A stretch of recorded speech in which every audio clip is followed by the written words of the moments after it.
Hello, welcome back to my channel. Now, Luke and Connect is also with me this time. Connect wasn't here last time, had to do something. I added some background music. If you read on my earlier stream, you might have noticed that as well. Tell me if it's too loud, if it's like too annoying or something. I'll try to keep it rather quiet, but if it's too loud, I can make it more quiet. So, right. Pep Guardiola, have you guys gone through his press conference? Because on my game preview, I went through the press conference of Pep Guardiola, and I've got to say, it's kind of a disgrace. Have you guys read it? I usually do, but on my previews, but I actually didn't this time around, so it's all fresh for me. Yeah, it was the most boring press conference ever as well, by the way. They literally didn't ask anything about the game, literally not a single question about the game. No one cares, man. No one cares. We're just walking our way now. Just get me to the match. I don't care what happens. Just the season needs to end somewhere. Yeah, absolutely. But the answers that Pep gives you in these press conferences, they're not jokes sometimes, I can't lie. Big up Wim, by the way. Salah has indeed... Van Dijk. Van Dijk as well. I did not know about Van Dijk as extended to 2027. He's getting one as well. Yeah. Hello Wim and hello Rosa. So Van Dijk, he's been looking a bit struggling recently, but as I was saying, in the press conference there was a question to Pep Guardiola, and he completely ignored the question, and then he started talking about how there's been injuries this season. We've had two injuries that are actually significant this season. Rodri and Haaland. We knew Stones wasn't going to play most of the season before the season started. We knew Ake wasn't going to play most of the season before it started. Akanji, by the time he was injured, we already had Gusano.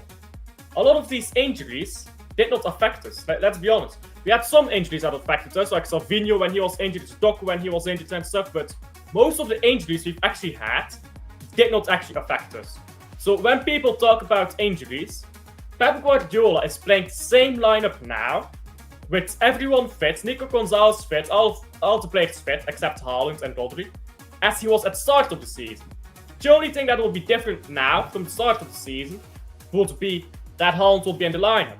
But even then, we have Marmoush, and he was not the problem. The attack has never been the problem. It's been midfield and fullback areas. And that has not changed. He's had an entire window to work on that. He's had injuries, he claims, that are the problem, but players coming back from injuries, and he's not done anything really to solve it. So I think it's a bunch of excuses. He has players that he can play, but he chooses not to. It's a bunch of excuses. Now, since Connect wasn't here last time, I think you should start. On players not being picked out for some weird reason, and in terms of the injuries this season, our biggest injuries have obviously been Rodri's ACL, Haaland missing this back end of the season, De Bruyne missed that period where he's out for I think 2 months, or was it a month? I can't remember. I think it was a month and a half, 6 weeks. And I guess Oscar Bob's leg break. But Bob has not even played for us, has never really started for us before, so I was actually very excited to see him. But do you think that the attack was ever the problem this season at any point? In some games I think they could be better. I think Doku needs to nail consistency, because some games Doku will be so good and he'll be the best player on the pitch and so enjoyable to watch, but then others I just feel like he could be a magnet for losing the ball. Whether that's because of the team he goes up against or just because of the headspace he's in on the day, I'm not sure. Obviously, we all know Savinho's finishing needs some work, and hopefully over time that will happen. But in terms of assists, Savinho, I think he might have the most assists in the squad. He's got 10 assists in Premier League, which isn't too bad. That's pretty solid, to be fair. That's very good for a debutant. Exactly. So, I don't think Savinho's been the issue for me. Like you mentioned, it's the core midfield where we've really struggled. The Gundo Bernardo pivot is some of the worst football I've seen. And then with COVID slipping in and not really making too much difference from time to time too. And yeah, fullbacks have obviously been an issue because we had half the season with Kyle Walker, and Kyle Walker was hard to watch for most games. He made so many errors towards goals. You remember the Arsenal game, by the way? I think the Arsenal game, mentally, not enough people talk about this, was a real setback for us because that is a game we should have won. First of all, Rodri got injured in that game, so emotionally, we were playing fine without Rodri before that game. But after Rodri got injured, we got mentally weaker, didn't we? If you actually dig it, if you look at the mentality when we got on the pitch before Rodri was injured and after he was injured, it seems like before Rodri was injured, everyone was like, okay, Rodri is going to come back into this squad and we're going to be fine. After he was injured, it was like, oh fuck, now we have to do a whole season without Rodri. Which, first of all, look at Haaland's goal, though, mate. Look at Haaland's goal when Savio got the assist for it. Look, because Savio was playing really well at that point and sort of getting into the team more and more. The thing is, but I'll be perfectly real with you. I had issues in this team back at Brentford. That's where, for me, my worry started because I said to Bevo on my machine, if we're not careful here, we're going to start sinking down the table. And people thought I was overreacting. Well, we're one injury away from Rodri from being screwed here because the club didn't prepare properly for the last 2 years. And last year, we got away with it last year for the fact that Rodri and Foden bailed us out that much injuries. But we know what happens. Like this year's has proven most of us right. We asked and begged the club to act properly last summer and get some cover in to help Rodri out. Yet, absolutely. What happened? The club brought bloody Gundogan back when we didn't even ask for Gundogan to come back. Like, I'm not against it, but it should have been another midfielder and Gundogan if they could do both. And then, look, Savio I liked anyway. I was fine with that move anyway, but it's the fact that the club just kept standing still. They kept screwing around and, and not taking it seriously. And this year's proven it. Like, when you fail to prepare, you're prepared to fail. That's the saying in life. That's what's happened to me. I think last season as well, if Rodri got injured last season, we would have also been screwed. Like, Rodri has been our most important player since the treble season, I would argue. Since Gundogan left, and that was a better Gundogan. Since Gundogan left, I feel like Rodri has been our most important player. And that's not necessarily because he's our best player. He's a really good player, the best midfielder in the world. But I think Haaland is a better player if you actually do the lists. But Haaland is not as important because when Haaland is out, we still have quality attackers. Meanwhile, when Rodri is out, who do we have to play that position? Someone who played as an 8 their entire career. Kovacic never played in the 6 before he came to Man City. No. You know that. He never played it. And people are on his case because, well, let's be honest, he's not been good in the 6. But I won't blame Kovacic for that. He was never supposed to be the 6. The fact that we failed to get a 6, like, we've talked about that all season, but it's such a shock. And now we finally have one. Nico Gonzalez. Doesn't play him. I'm like, just tell us why, Pep. Like, rather you say to us, look, he's getting better, but I don't trust him for being in the 6 long at the moment. Fine. But that I can understand and say, but at least you're giving him time. The problem is, the media suck in this country.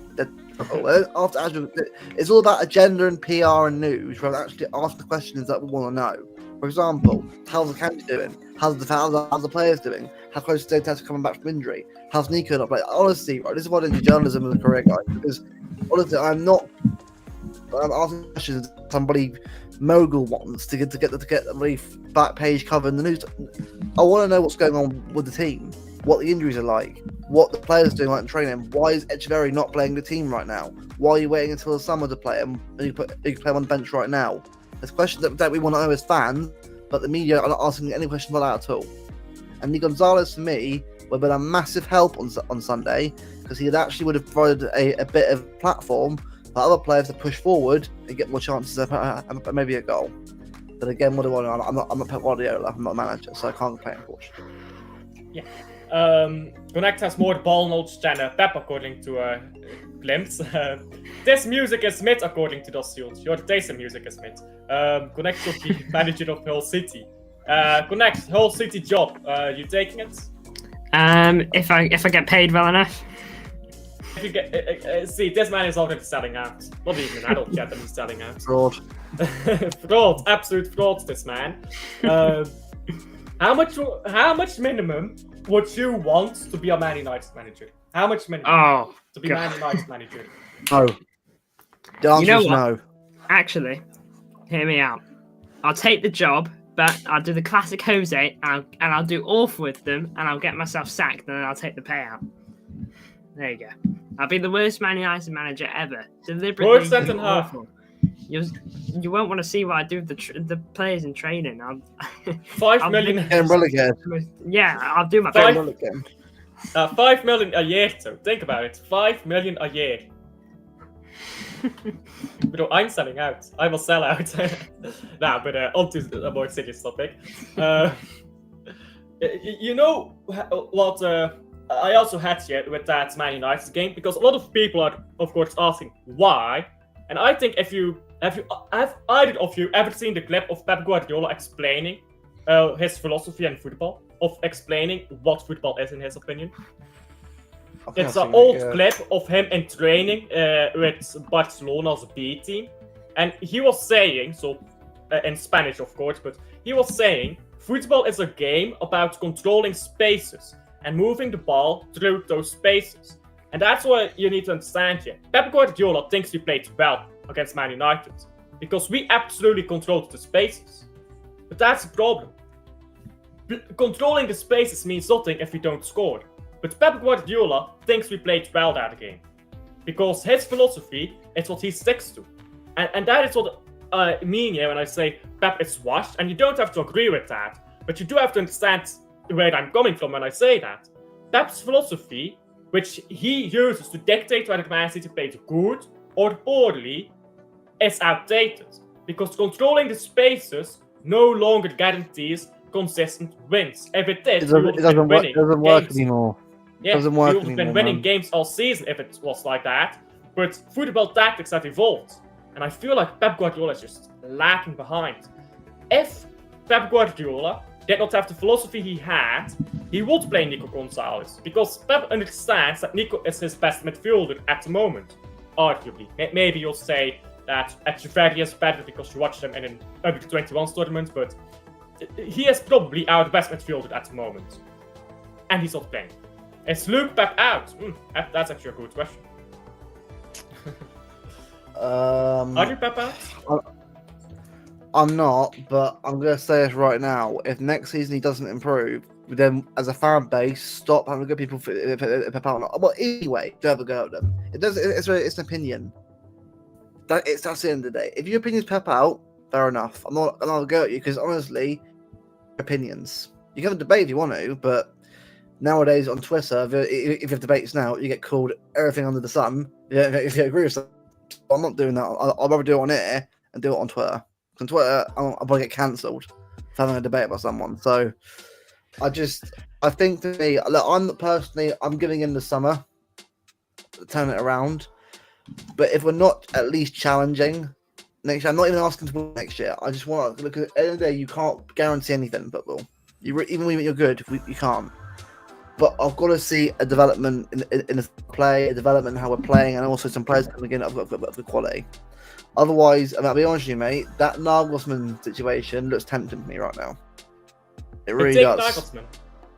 Isn't Luis Enrique his contract running low too?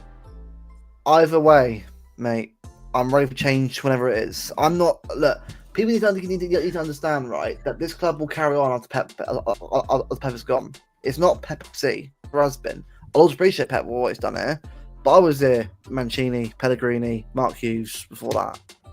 Most of us were. Absolutely. And so, yeah. You know what that's what I mean. You know what thing is, yeah? Like, Nagelsmann is available by the time Pep's contract runs out. Luis Enrique, I believe, is going to be available. Yeah. Simone Inzaghi is going to be available soon. There are quality men, Xabi Alonso, there are quality managers out there. Yeah. And if Man City wants Florian Wirtz, there's only one way to get him away from Bayern at the moment. Because his family is talking with Bayern München at the moment. his dad has connections with Bayern München. There's only one way to get Florian Wirtz away from Bayern. Gets the manager that Florian Wirtz grew up with, because pretty much all his pro career has been with Xabi Alonso. Gets that manager. That's the only way you can convince Florian Wirtz at this point to come to Man City. If we still had De Bruyne, did not let De Bruyne go, we could have said, hey, you want to play with De Bruyne for a season? And we might have been able to convince him like that. We kind of let that chip go. So we can't use that as a bargaining chip anymore. The more I look at the situation developed with Wirtz, I never thought for sure he was coming to Man City. I just thought, if Man City is serious, we'll get him. The more I look at it, the more I think we're just not getting him. Because his father is involved with Bayern München. He's talking about Bayern München every second day at this point. His entire family is talking with Bayern München. There's only one way to get Wirtz, and that's by getting Alonso. So I'm going to say this now. I'm going to say this now, bro. Yeah, go ahead. Yeah, so I'm figuring on. To anyone who with the Wirtz thing, right? Don't get your hopes up. Don't do it. Don't do what we did with Bellingham, because it can piss me off when I get Bellingham. I was fuming because I was thinking, because we were made out that we were going to get him, and suddenly, Madrid getting him now. Like what? And then we were told, it was with Madrid. Because this is the thing with City, they love putting the PR out on transfers. If he wants to come to us, get it sorted. If he's not, if he's going to Bayern, get that confirmed ASAP. So move on. Not in a summer of us sat here doing shows over the summer, repeating the same jargon and bollocks from media sources and IK accounts, which we all know are just there to make out they have sources. In reality, they're using that siren emoji constantly to make it look like they've actually got breaking news. I ain't doing that anymore. I can't bother that anymore. I want to know ASAP if Wirtz is available or not. If he wants to go on the work, if he does, cool. I can't be bothered anymore to that. I don't know about you two, I'm done with it now. How are people now listen to news? Go on, though. Diego Simeone, who won a league title against Real Madrid and Barcelona with Lionel Messi and Cristiano Ronaldo both there. Just saying. But I was talking about Simone Inzaghi. A small club can't get players in. Yeah, we struggle to get players in, don't we? Look at Jude Bellingham. Do you think Jude Bellingham is avoiding England, by the way? I'll start with Connect on this one. Do you think he's avoiding England? It's an interesting one, isn't it? Because the three teams that wanted Bellingham, or at least were sniffing around the Bellingham transfer last season's summer, were obviously Madrid, who got him, as in Liverpool. Liverpool pulled out very quickly, I think. They were out before the transfer window started. And of course, City never really started. Whether that's because we maybe briefly spoke with Jude, I suspect all parties at least spoke with Jude. And I don't really know what Jude must be thinking right now, because maybe he just heard the call from Real Madrid and thought, that's too good to refuse. Yeah, but I don't agree with that. Like a lot of people say that. Do both of you? I would just want a yes or no answer from both of you. Do you think Real Madrid has better pulling power than other clubs simply because they are Madrid? Yes. Yeah. It's factual information. I'm sorry, right? But if or you're a is it City because fan, they give better offers? Is it because they give better offers to their players? Because possibly, but I don't know. Because when you're a professional footballer, because obviously Real Madrid is the biggest club in the world, right? They're the biggest club in the world. No one's going to dispute that, except Barcelona fans, but they're delusional. So Real Madrid, by far the biggest club from a fan perspective. But now think as a player, where are you going to build your legacy as a player? At Madrid, where they had Cristiano Ronaldo just before you came in. At Madrid, where they had Di Stefano, some of the greatest of the game. Are you going to go there to build your legacy? Bro. Iker Casillas, Modric played in every position. Ramos is defending as well. Even Rudiger right now is going to be a goat of the game. Let's be honest, he's an incredible defender, despite his antics. Carvajal is an incredible player. Kroos, to go into Real Madrid and become a legend of theirs, is an incredible task. So if you're going to build a legacy as a player, not as a fan, as a player, Real Madrid is not always the most exciting prospect. So when you think from the perspective of the player, why do they always choose Madrid? Is it to win a Champions League? Well, Man City just won the treble. If Man City just won the treble and says, listen, Bellingham, come in, and you'll have a good chance at winning Champions League, and you'll become a legend in this Man City dynasty that is starting to take over English football. Or Madrid says, you can be another one in a long list of history in Madrid's, well, eons of history at this point. Does that sound like a more appealing offer to Bellingham? Or is it because Madrid goes to them and says, listen, Bellingham, you're going to be the main man, we're going to give you PR, and if you're going to win the Ballon d'Or, it's at Madrid, it's not at Man City. Facts. Because, look, Rodri won the Ballon d'Or, and Rodri will have pull. I think a lot of the players growing up now will probably be City fans. Some of them are watching City, so I think we'll get, like Echeverri, for example, Junior Bar. A lot of these players coming through now that are coming really young players will come to us probably in the future.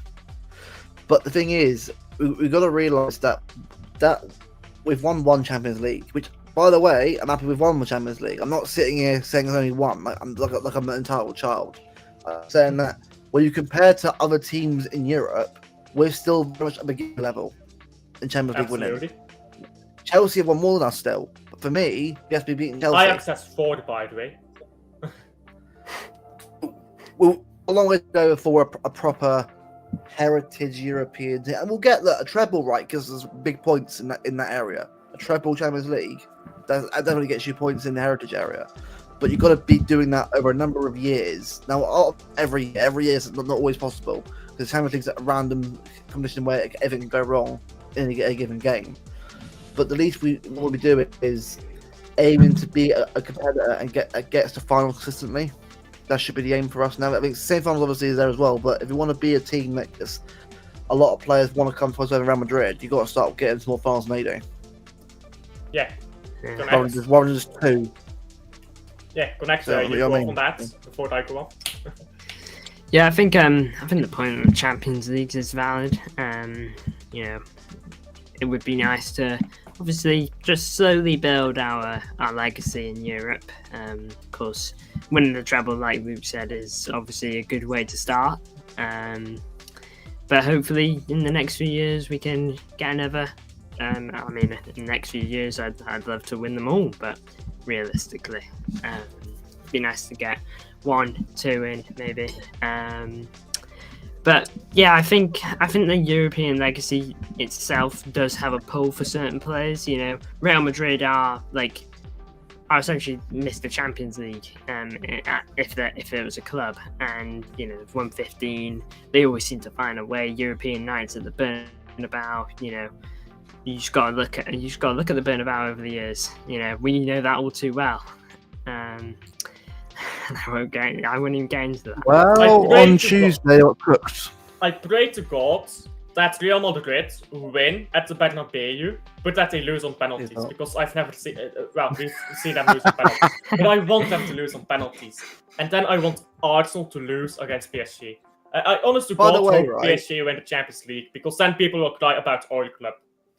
Before we move on, right, big up Declan Rice, them 2 free kicks, by the way. I'm sorry, right, it's maybe Arsenal or not, put the hatred aside. That's cool as it is. Yeah, Declan Rice. Declan Rice is developing into a world-class player. Right, he's developing into that player. I'm not saying he is that right now, but he's getting his point where he's getting more consistent, high-level performances in Europe. He's becoming a good player. And I think Arsenal's the right team for him long term. I think for me, he'd be better off at City. I know we've got Rodri already, but he'd be good for us right now. But he's the kind of player that, for me, can step up now. But that proved to me he can step up as a leader. When you watched him, like that second free kick, by the way, was unbelievable. I couldn't believe that went in. It was like better free kick. It was unbelievable. Big up Declan Rice. He just girdled that in. Bellingham is not a player that felt to get, by the way. But that's Arsenal. Like, big up to Glimpse, by the way. Would you rather go to a team with one Champions League or 15? Well, it's not that simple. If you're talking about building a legacy for yourself, it's easier to build a legacy at a team with 1 Champions League than build a legacy at a team with 15. If you win the Champions League once at a team with 15 Champions Leagues, still talk about... Yeah, Ronaldo is better for us. If you win one Champions League at a team with one Champions League, well, now you're the treble-winning Gundogan. Okay, you only won one Champions League for them. That is the biggest, most important captain we've had. People put Gundogan above Company because he won the treble. And I'm not saying I disagree, by the way. I think they're both equally good for different reasons. That is what I mean. And the Silt here follows up with that. A lot of players don't think about legacy. They think about winning trophies, as in right now. That's true. That is also true. Some players will prefer a smaller club who is right now set up to win trophies because there I can build a legacy. Some players will be like, okay, I don't care. I just want to win trophies now, retire, have a lot of medals in the cabinet. Both of which is fair, but we failed to get Declan Rice. Now, whether you want to say we didn't want to pay the cash, or whether you want to say something else, we didn't get it. We are failing to get big players. And Martin, big up to Martin from Mancunian Way, he has this thing about we don't sign Galacticos. At some point, you have to sign a world-class player, in my opinion. You can disagree with that and say, well, you can always buy players and develop them. That works if De Bruyne was still here. We can buy the De Bruyne replacement and be a less-known player, have him play under De Bruyne for the season, then move him on, like Rodri and Fernandinho. However, if De Bruyne is leaving, then you immediately need to replace that quality. That means making a world-class signing. Sometimes you just have to, like Erling Haaland. Erling Haaland, we had to make a big signing at some point. De Bruyne was one of the best players in the world already when we signed him. Let's not forget that he won the player of the season ahead of Müller. Bayern München was desperate for his signature.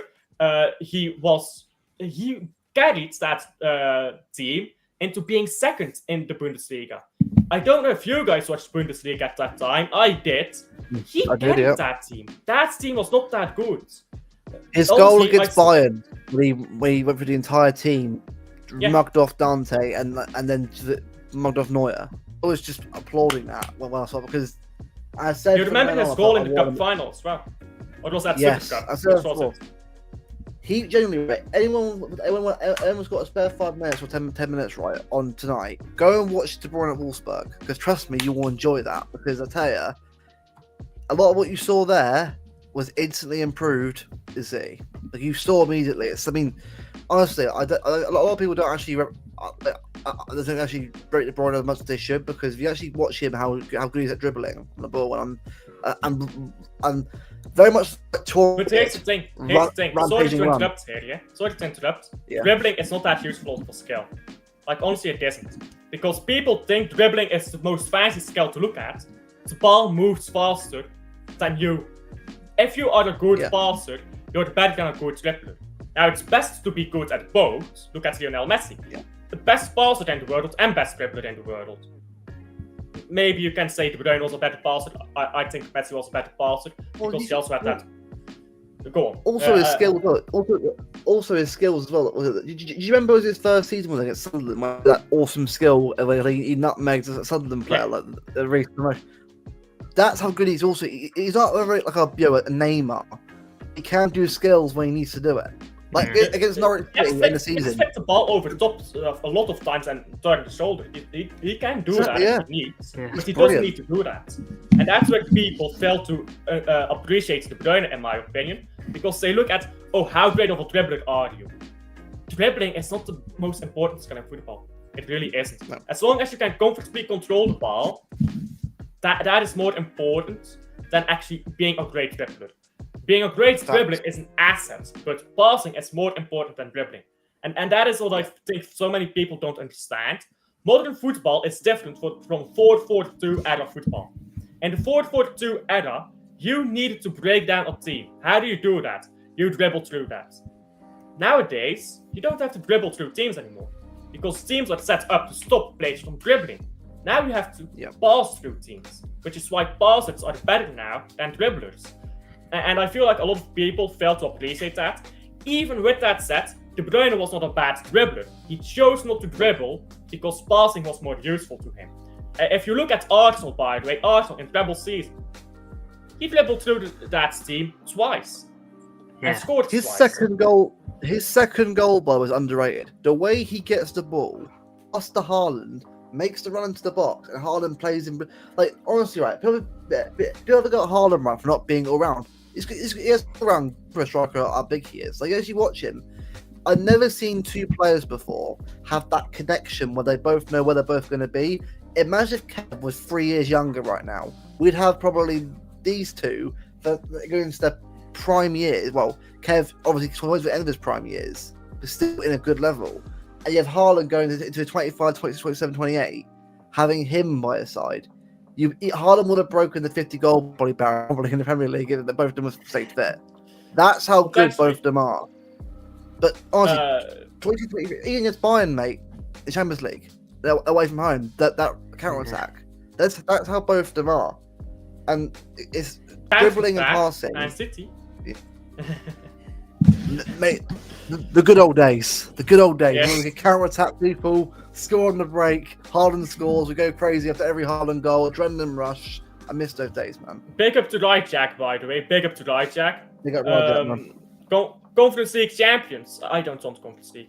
But I don't care if we win the Conference League. I don't want it. I would rather play Champions League without winning it than Conference League and winning it. And here is the reason why. If you get Conference League, you are not getting some of these big players. And you might say, oh, but you don't want to buy Galacticos. Some players who know that they're on an upwards trajectory will not come to Man City. Some unknown player will say, nah, I got a Real Madrid offer and they are in Champions League. I'm not coming to you. Honestly, it's that simple. If you don't have Champions League, you cannot attract even less capable players because they know they're about to be in a very difficult squad and they won't even have Champions League. That is difficult to deal with. As long as Arsenal don't win Champions League, as long as Arsenal don't win Champions League, Barcelona final. PSG Barcelona final is coming. Hold on. I think it's going to be Inter. Sorry? Wait, so who do Inter play if they go through? If Inter win, they play Barcelona. And if PSG win, they play... Arsenal. Yeah, they play Arsenal. Well, or Real, but Real are not with the Champions League this year. They're not. Okay. They're not. No. Declan Rice is not world class. He needs to leave Arsenal for that. Yeah, facts. Facts. We didn't say he's world class, to be fair. I don't. He will be at some point. Some point will be. Potentially. I don't think a world class player can exist without having at least a few amount of trophies. Like Harry Kane is, in my opinion, never world class because he's never won a trophy. And you might say, oh, but trophies are a team thing. At some point, you need to prove that you can actually get your team over the line. Went on to Tuesday. Did you see that miss? I was like, Harry, quarterfinal. What are you doing, bro? And then Martinez. Look, Martinez for me is a bit hit and miss, but that goal, I was like, what? Outside of the foot. I was like, okay, Lautaro, what was funny of your game? That's a strike. Alves is a legend. Big up to Steve. City is like James Bond will return. Hopefully. Yeah, Merton said he was overrated. Not sure what you mean. That video of Merson and the lad say, oh, it's overrated. £60 million for a reject. I mean, yeah. You mean De Bruyne back in 2018? The KDB reject. Chelsea reject. How did that go? We will miss De Bruyne as he was. Yeah, De Bruyne. We will. Was such a good player for us. He'll look at good, but it's to him. We need to supply Haaland better. We need to build around Haaland now. It's Connect. I've not heard your opinion on this yet, by the way, because obviously De Bruyne is out now. We built around Haaland right now. Just the entire team around Haaland.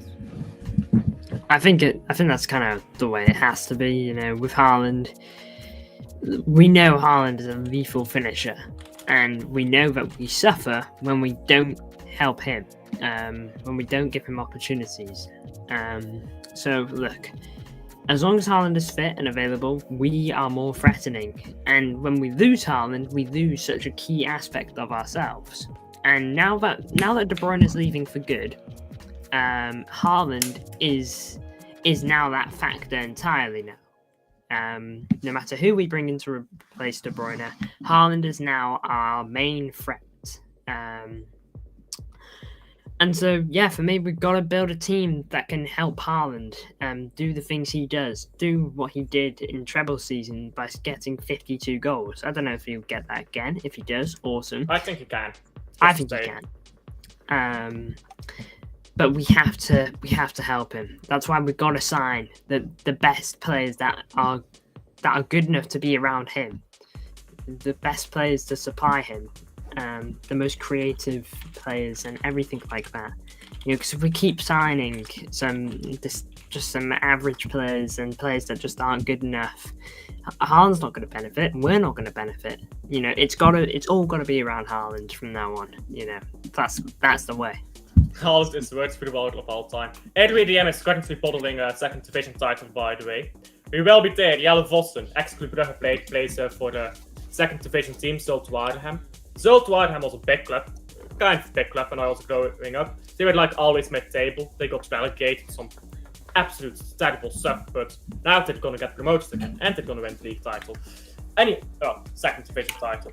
Anyhow, yeah, I think we just have to go around Haaland. I think it's so weird how even Haaland in the debut season for Man City, it was so different from second season. I feel like in his first season, we were looking for Haaland, De Bruyne and Gundogan. It was not just De Bruyne, also Gundogan looked for him. Sometimes the wingers will try to get the ball into Haaland. Grealish tries to find Haaland. People don't give enough credit to Grealish. In that treble season, Grealish got quite a bit GA, that wasn't even his job. His job was to hold the width. The reason Grealish got that GA is not because he's the greatest winger of all time, it's because he was looking for Haaland. And that is so important, looking for your striker.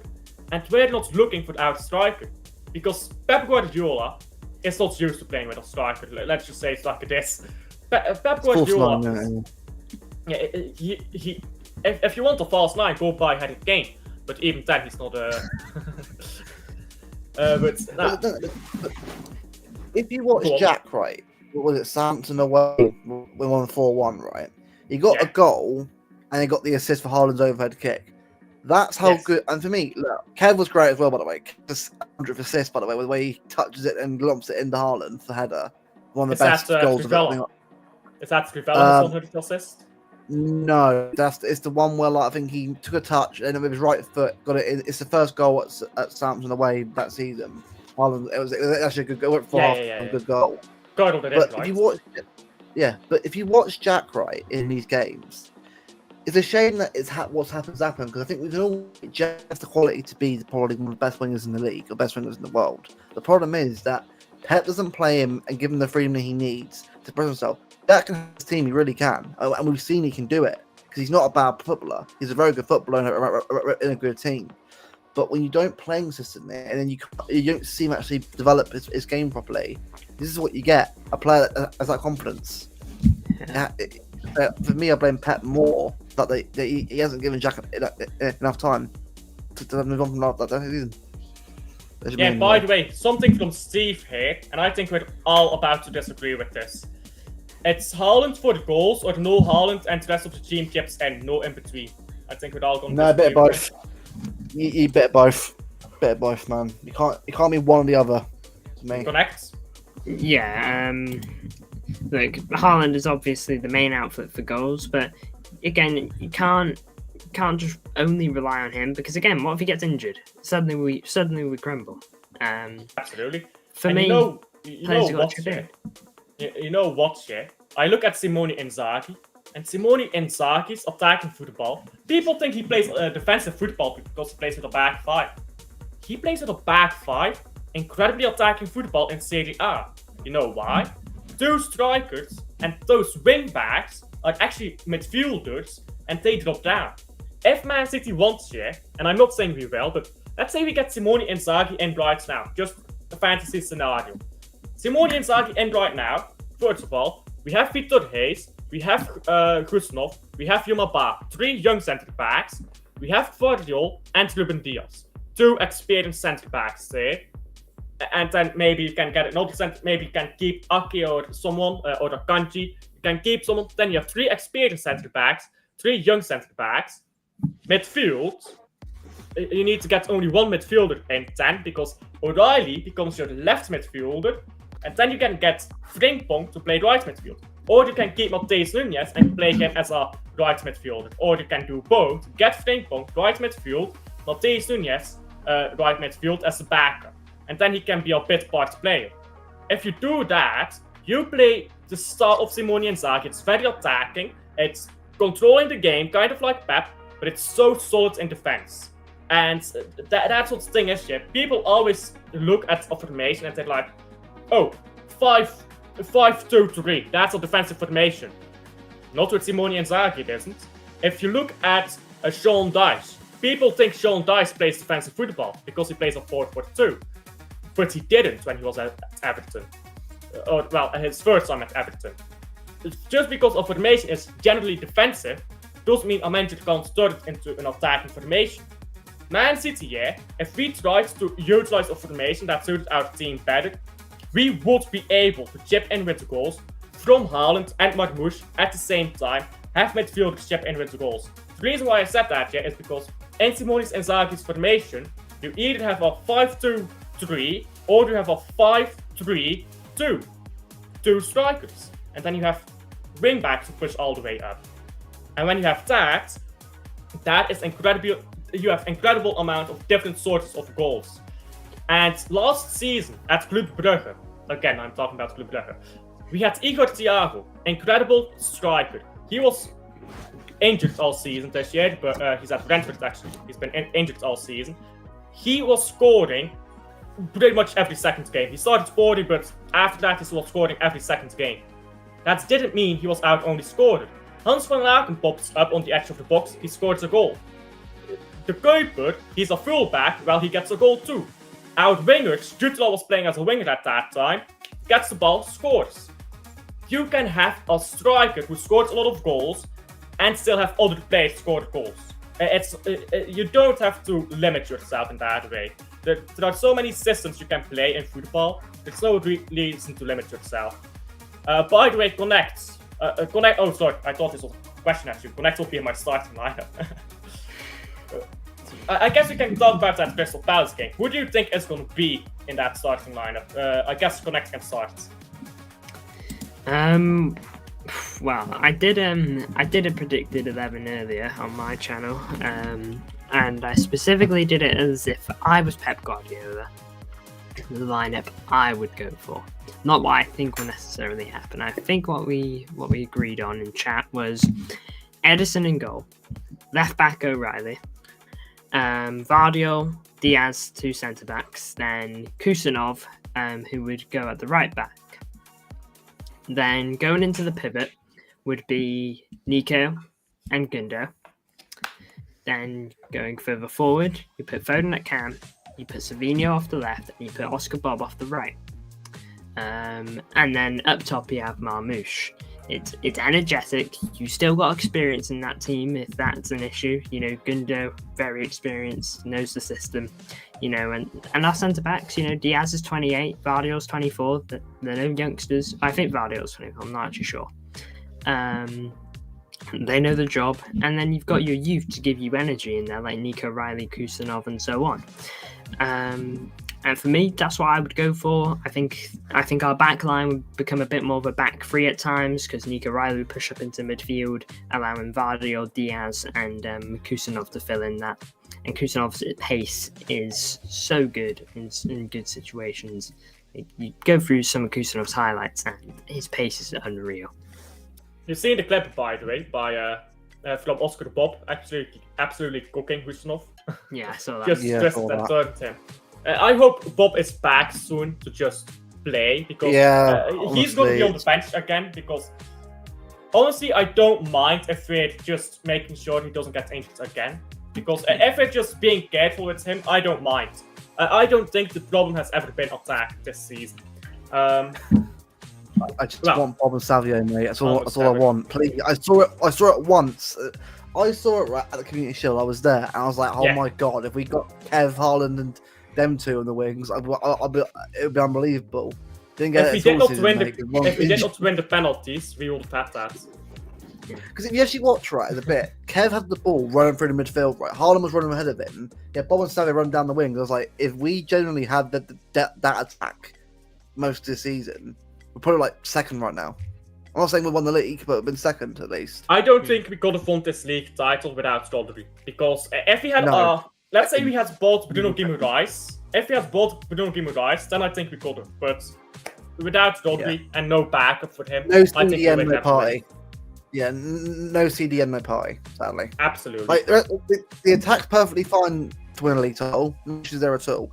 It's that DM position is one of the most important positions in a PEP team. We haven't got one, you're fucked.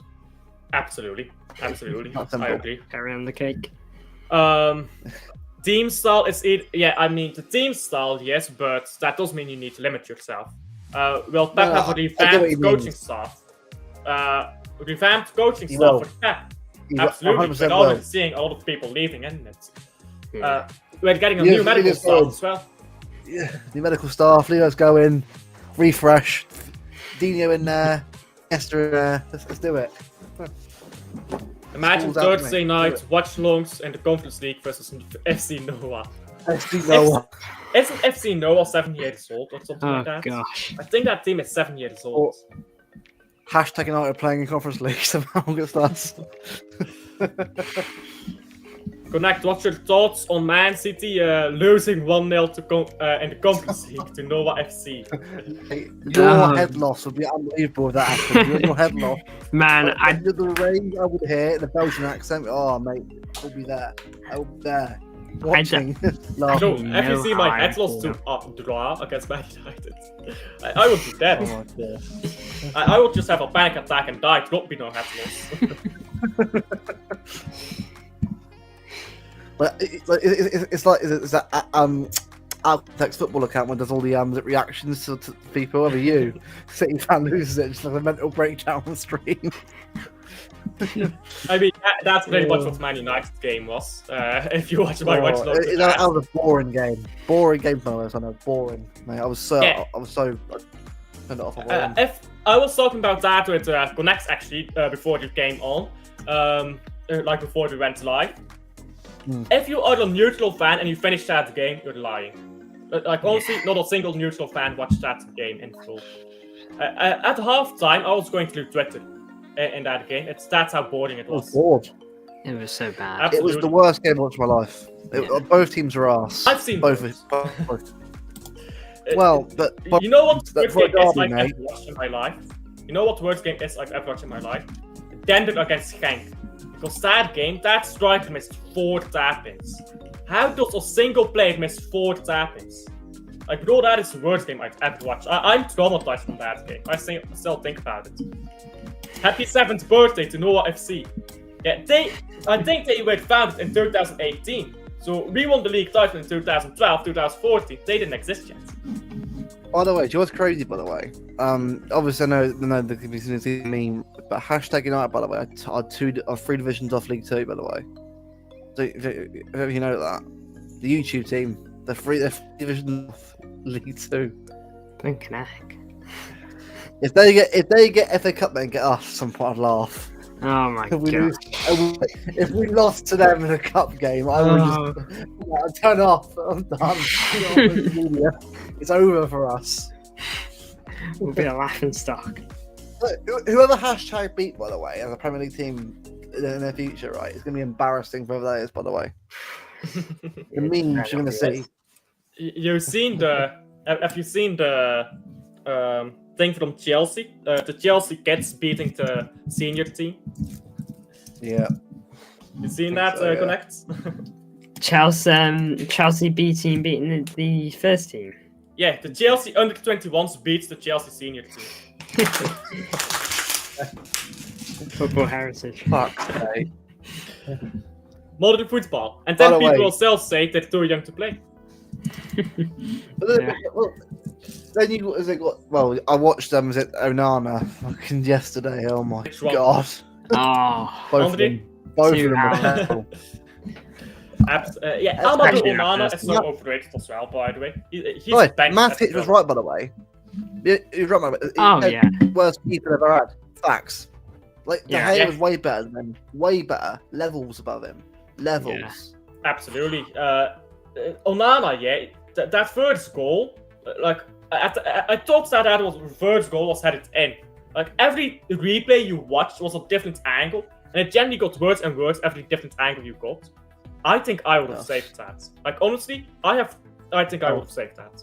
I would have saved that ball if I was a goalkeeper. It's basic ball tracking. You just keep your eye on it, and it just gets it all wrong somehow. I really can't fathom it. I think that they have better players in the academy of Man United right now. Leon, by the way, are not good. By the way, good at all. Like, if I'm being, I think United win that tie. I think Bruno Fernandes, someone that will get them over the line, and that'll be a final. I just don't think Leon, I think, are good enough. I've got good players like Cherki, but Leon used to be a better team than this years ago. They're not good at the moment, and I think if they answer that, Onana or Zach Steffen? Zach Steffen. He's Zach Steffen. Savable. Yeah. You know what? I tweeted something out after the Lyon game. I tweeted at Alexander Lacazette, and I said you robbed me of my clickbait video because he missed two not tap-ins, but missed two sitters that would have been assists for Cherki. He robbed me of my clickbait video, bro. Because right now there will be a clickbait video out there from me talking about Cherki. He robbed me of that, bro. Lacazette has robbed me. I like Cherki. Good, but I think he'd be good for us as not a starting player. I've only watched one game though. That's my problem. I've watched enough of him to say he'd be a good player for. I don't think if we get McAteer and Shirkin to replace him with Echeverri and that. But this is the thing. You got to remember as well. Echeverri also exists. You can't just if he doesn't exist. Yeah. This is where we got. But if we're gonna gets more of a winger, in my opinion. But yeah, so if Jack goes, we've got Shirky to play there anyway. I'm fine with that. Because obviously, B, it'd been Kvaratskhelia if he was still available. But no, apparently not. Napoli aren't that like us. Put the money down. Yeah. But Kvaratskhelia is out of reach now, isn't he? Nah, we're never getting him. Imagine him and Haaland in the same team. Imagine it. Kvaratskhelia on the right, Savinho on the left, Haaland down the middle, and then off the bench, Oscar Bob. That's filthy. Off the bench, oh my god. Off the bench, Rage. Alf robbed. Yes, I've been robbed. But here's the thing, by yeah, go ahead. Al, imagine King Claudia announcement video you could have done with Kvaratskhelia. Imagine the King Claudia 10 shirt if it was available. Pass a 10 shirt to Kvaratskhelia and some really cool Georgian Okay, honestly, that would cook if that was there. No, when Kvaratskhelia to Man City news was coming out, I had prepared a thumbnail, like what you were saying. I had prepared one. Because it would have been brilliant to have George there, mate. Imagine George every week. Big up to Liam, by the way. I was about to talk about you, Liam, and just on cue, you come into chat. Big up to Liam. This is City. Go check out his channel. What Liam said on his channel, which I completely agree with, is he said, just let these players fight each other for the time on the pitch, and if they're not happy, if they're not getting enough game time, sell them, get the next players in. I completely agree with that. Just get players in here, have them fight with each other for minutes. You can't get the minutes because you're not good enough. Why should we care? Like honestly, why should we care? We'll sell you on if it's a good price, but if you're not good enough to get minutes, that's your problem, not our problem. Fight for the minutes. That's how football used to be. Fight for your place in the squads. If you're not good enough, you're on the bench. Where is that mentality going? People now talk about emotional for the players. Alvarez could not get enough minutes, so he wanted to leave. Okay, but we had him for 2 seasons, and he was brilliant off the bench for 2 seasons. So we had him for 2 seasons, and then we sold him. How's that bad for us? How's that bad for us? We got money out of him, and we got some good games and trophies out of him. Because that that 4-beat season, he did step up in some big games. Yeah. Treble season even. You remember the game was against Fulham in treble season? Yes. He stepped up there as well. Yeah. So big goal. Yeah, so he has stepped up for us, and then we sell him on. Sometimes, you just bring in a player that is there for 2 years and then you sell him on. Not every player you get has to be here for 10 years. Sorry, I didn't read this by Liam. I said to try Vada in January, but this fan base that's Grealish is better than yeah. I'm unreasonable and I want average. I knew he was class. Did you see Vara's goal against Villa, by the way? That whole build-up and that, I was like, if we had that in our team, oh man.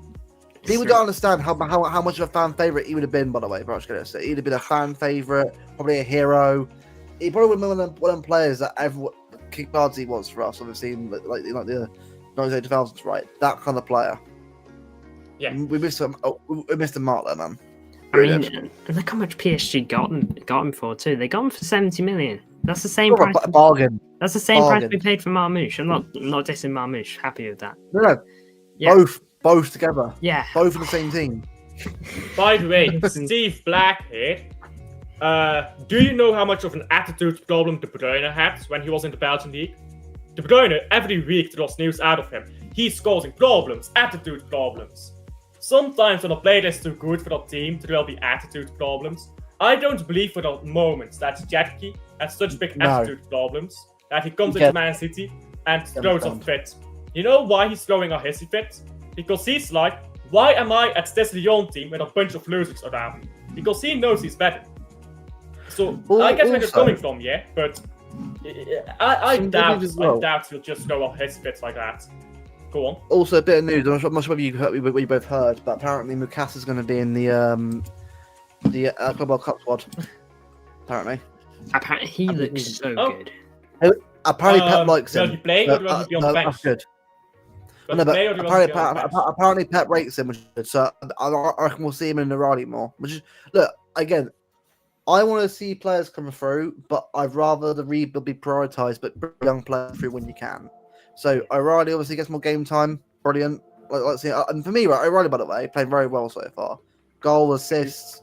On Derby, I wouldn't say he was bad. I wish he did a good job at left back at Derby. I think we got to give this guy time though. Got to let him just get his craft, makes mistakes, learn from it. But I think he's a talented player, O'Reilly. For me personally, you only need to buy one midfielder, an attacking midfielder to replace De Bruyne, because you're already having O'Reilly there. I think O'Reilly is good enough to be a bit part player now. And as the older players leave and as he gets older and more experienced, I think he will just naturally phase into the team. So the rebuild, not all of the rebuild has to be buying players, but you have to buy some quality. Some quality has to be bought. Yeah. It's not like it's a £500 million job. It sounds like it is, but in reality, you can stage it over 2 or 3 years. We can just get the squad to a level where we can compete, then phase more players out, new ones in. It's not like it's £1 billion. Holy shit! It's like Italian job. We've got to do robbing banks and get the whole squad can be sorted out with a couple of big winnings in there, and then young players here and there, English players coming through. That's how you do it. There's no. I think the fact that they're already in there getting things sorted out already is positive. I think him and Shiki together will actually do really well, both, and I think it means that when Viana does take over from Shiki in the summer, we'll have a proper right. It's been done now. We've only seen a bit of change.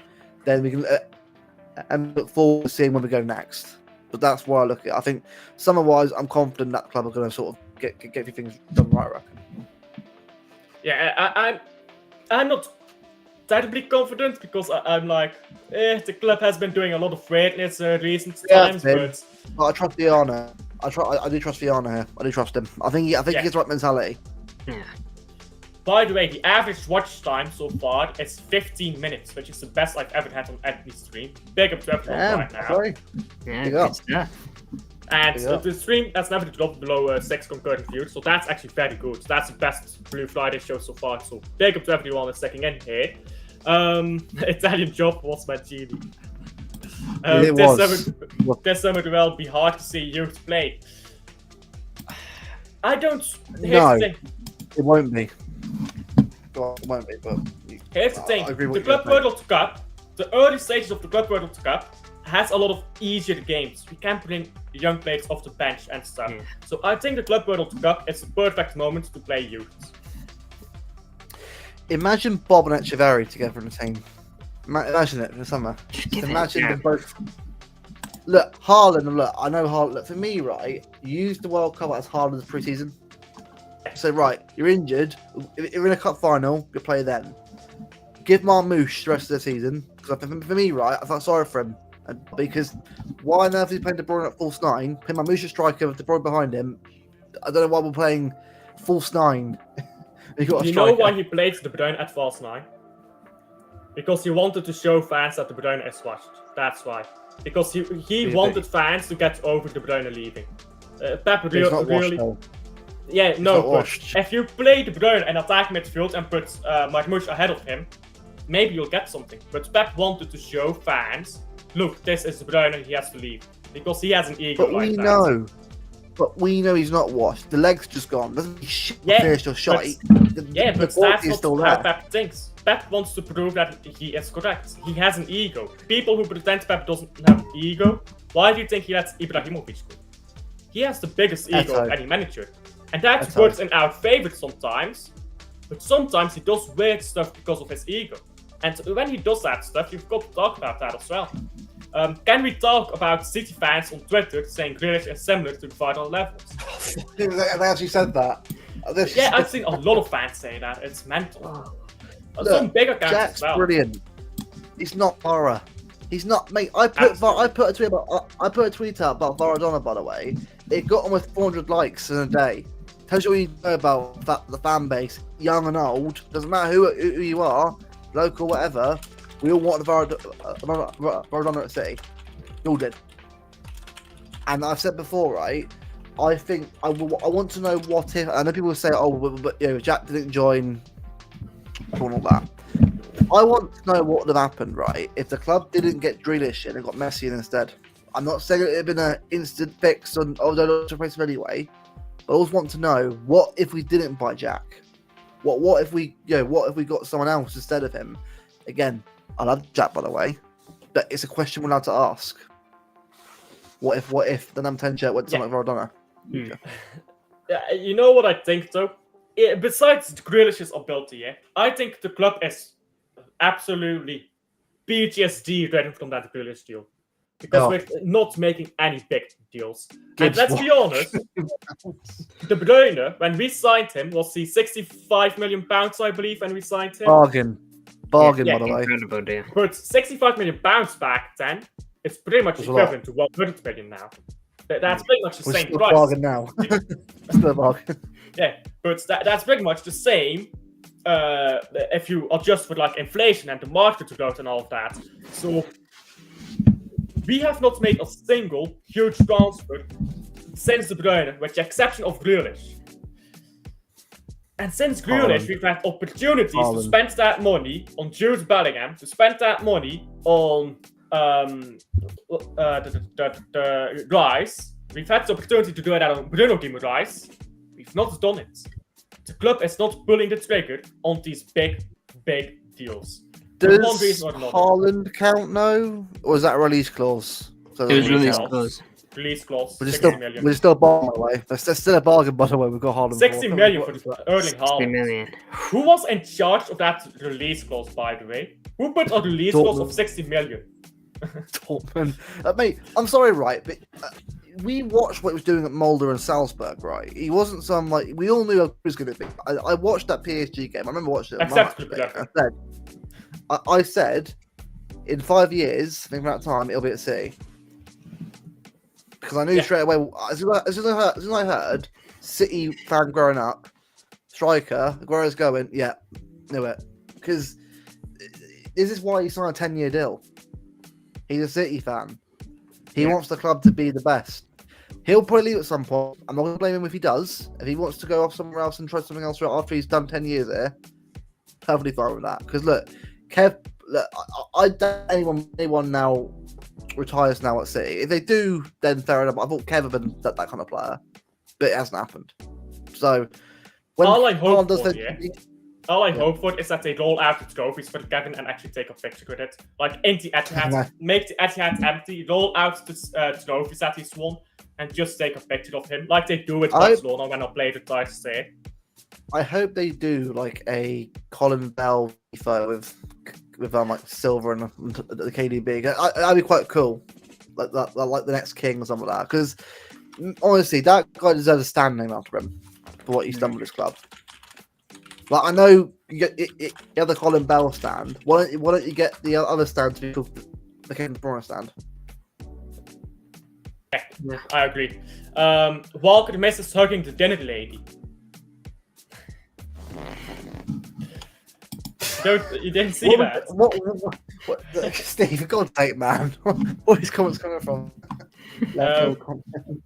Because Walker wants to come back and he's no. Well, get out. Let's not talk Leave. about it. It's just enough. Fuck off. I think that AC Milan wants to buy him, so they want to buy him. So ow, it's just stuff. You know what it is, though, yeah? You know what it is? Ferran Torres, after leaving Man City, wanted to come back. Gundogan, after leaving Man City, wanted to come back. Walker, after leaving Man City, wanted to come back. Cancelo wanted to come back, but Pep didn't want him back. Cancelo wanted to come back, you know. But Pep said, nah, fuck you. So, honestly, fair enough, by the way. All of these players, yeah, when they leave Man City, they want to come back. And I think a lot of, if you're a professional, Sane as well. When you're a professional footballer, you look around you and you see all these ex-Man City players say, oh, I want to go back to City. Doesn't that tell you where you want to go? Sterling knows different because that's a weird situation, but it's crazy. But Sterling also wanted to come back, but he also wants to come back to Liverpool and he wants to go back to Arsenal, like Chelsea. He just said Journeyman. His career, man. His career, by the way. What happened to Raheem Sterling, man? What happened to him? Like, the shadow player, mate. He used to be. Sterling is a bit of a joke, I can't lie. And it's, at one point, he was getting Messi numbers at goals. Incredible. He was getting that number. Yeah, he was getting really good goals, but and fair enough, a lot of them assisted by De Bruyne. De Bruyne gave him a bit of a career, but a lot of goals from good positions as well outside of the box, especially Centurion's season. Unbelievable goals. Yeah. Incredible goals sometimes, especially in Centurion's season. I think Centurion's is the best version of Sterling. It's not the that sounds goal. Oh, yeah. It's not the 90-minute winner. It's not the best statistical season of Sterling, I believe. I think that's 2021, if I'm not mistaken. But I think it's 1920. 1920. 1920 he got 20 goals, didn't he? But to be fair, 18-19 he got 17 goals, 10 assists. You could argue that's his best ever season. But Sterling, in 17-18, I think that's just when he was at the best for Man City. He was scoring good goals from outside of the box. He was providing assists. His general play was not as bad as it's been in other seasons. And he wasn't missing as much in other seasons because we all know, for all that Sterling scored, he missed a lot too. So, Sterling, I think, is one of the underrated players at Man City. At the same time, he was gifted a career by De Bruyne and he fell off when he left City. And Sterling was not actually that much rated by Liverpool fans when he came in. I wonder why. No. Liam is Grealish on the lash. Oh, always drinking. Wait, so. Oh, okay. He's gone to the pub, apparently. He's gone to the pub, so that's probably what he's doing. He's doing Grealish. Grealish, by the way. Last thing to say about Grealish. I want him out, in the summer. But we have him now until the end of the season. Play him. Because he's the best we've got in the 10 at the moment. Play him until the end of the season. And honestly, if Grealish ends up proving to be an incredible 10, which I don't think he will, if Grealish ends up being unreal in that 10, just play him till to the end of the season. Because you might have a real good player in Grealish. I'm not saying you will, but just try it. You never know what happens. Alvarez was not meant to be at Man City. He was meant to be loaned out. He ended up being so good when we gave him a few chances and in training. And we decided, we're changing strategy. If Grealish can be that good for us in the 10, I'm not saying he will, but if he can, just keep him. But here's the thing, we need to be open to changing our strategy at any moment and playing Grealish to the end of the season. with the idea in mind, Grealish is leaving at the end of the season. That's the general idea. Sounds familiar, actually, because Echeverry's played with Dubai training, isn't it? So, yeah. Echeverry, who's he again? There's a little old player to be bought. I'm just saying, right? I'm not saying he's saved the season, by the way, but it'd be nice to at least see him off the bench and playing with the players, man. Watch him play. Yeah. Like, Please, you don't he actually know. exists. You don't know if these players are good enough until they play. Just give him a go, man. Yeah. I want to see Mikasa. I want to see Echeverry. I want to see. Look, I'm not asking to play the Premier League games. Just please play them off the bench for 5 minutes, 10 minutes. Echeverry can absolutely play off the bench in a Premier League game. Him and Bob off the bench. Yeah, absolutely. And please don't start Bernardicki. Oh God, Bernardicki. That guy, man, is just look, a great player, but the legs have gone. The legs have been used up, mate. Like the engine's like just rusted at the point. Needs to be sorted out. We need to buy oil change. You know what it is, yeah? You know how Brighton starts burning out quicker? That's Bernardo. He's ran too much. He's burning too much. He's given us all. He's given us all for us, and I can't fault him for that. But he's been used way too much. He should been given a rest season at least to rest up. Yeah, he will still be good if you put him into Portuguese league or something like that. Put him in League of Portugal with Benfica, he'll play very good. He cooked, mate. Yeah, he's unbelievable. He was unbelievable for us, but you know what the thing is, yeah? Echeverry has never been unnumbered, this man. Right now, I think we need unnumbered on the wings. We need someone to bring in the numbers on the wings. And Silva has never been that. Let's be honest. Good as he's never been a guy who got 10 goals a season. I don't think he's ever had 10 Premier League goals in a season. We kind of need a winger right now who can get 10 Premier League goals, don't we? Yeah. Just to take the burden of Haaland, because Haaland is so over-encumbered. Crystal Palace, by the way, because we do play against Crystal Palace. I went... That's tomorrow, by the way. Enjoy having your weekend, students. Tomorrow at 1:30, by the way. Why do they do this? The earliest game possible in the weekend. Put this on Sunday evening, bro, so I can go to sleep after the game and don't worry about it. But nah. Yeah, Crystal Palace. We have to beat them, I think, to get top 5. But I did go through everything on my preview stream. And actually, if we draw against Crystal Palace, there's still a pretty good chance to get top 5, considering the fixtures of Chelsea. But with that We've got to win at home. We're at home. Yes, but with that said, that assumes we beat Aston Villa. Why should I believe we can beat Aston Villa at home when we can't beat Crystal Palace at home? That doesn't make sense, does it? So, if we beat Crystal Palace, if we beat Crystal Palace, I am very confident, certainly, that we can get top 5. If we don't beat Crystal Palace, I think that's top 5 done. What about you, Connect? I think, like you say, I think victory should be the only plan for tomorrow. Like, genuinely. I don't care how good Palace have been recently, and I know they're on some good form. I know Mateta has really been Isn't Mateta suspended for this game? I'm not too sure. I'm not too sure. I know he's come back from that head injury, but yeah, I'm not too sure what he's like for suspensions. But genuinely, tomorrow, I only want to see 3 points. It can be just get it done. You know, at the moment now, this season is about getting the points and getting the job done. Okay, of course I want to watch some good football, but if having to just scrape past of 1-0 is the cost of making Champions League football next season, then I will take it, because I've got my head is already partly in next season. Tomorrow we got to win, especially with Newcastle, the potential to go 4 points clear of us. Yeah.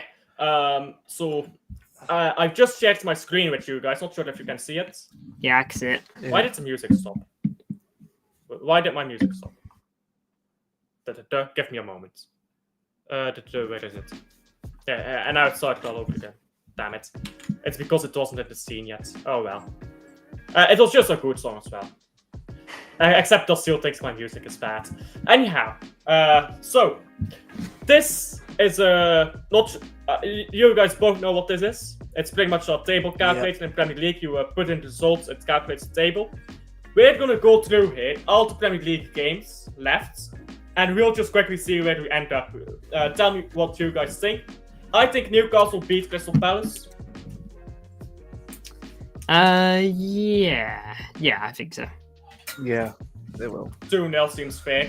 So then, everyone has played 31 games, and Man City is only 1 point ahead of Aston Villa, is only 4 points ahead of Fulham, is 1 point behind Chelsea, 4 points behind Newcastle. Yikes. So, then we have only 7 games left.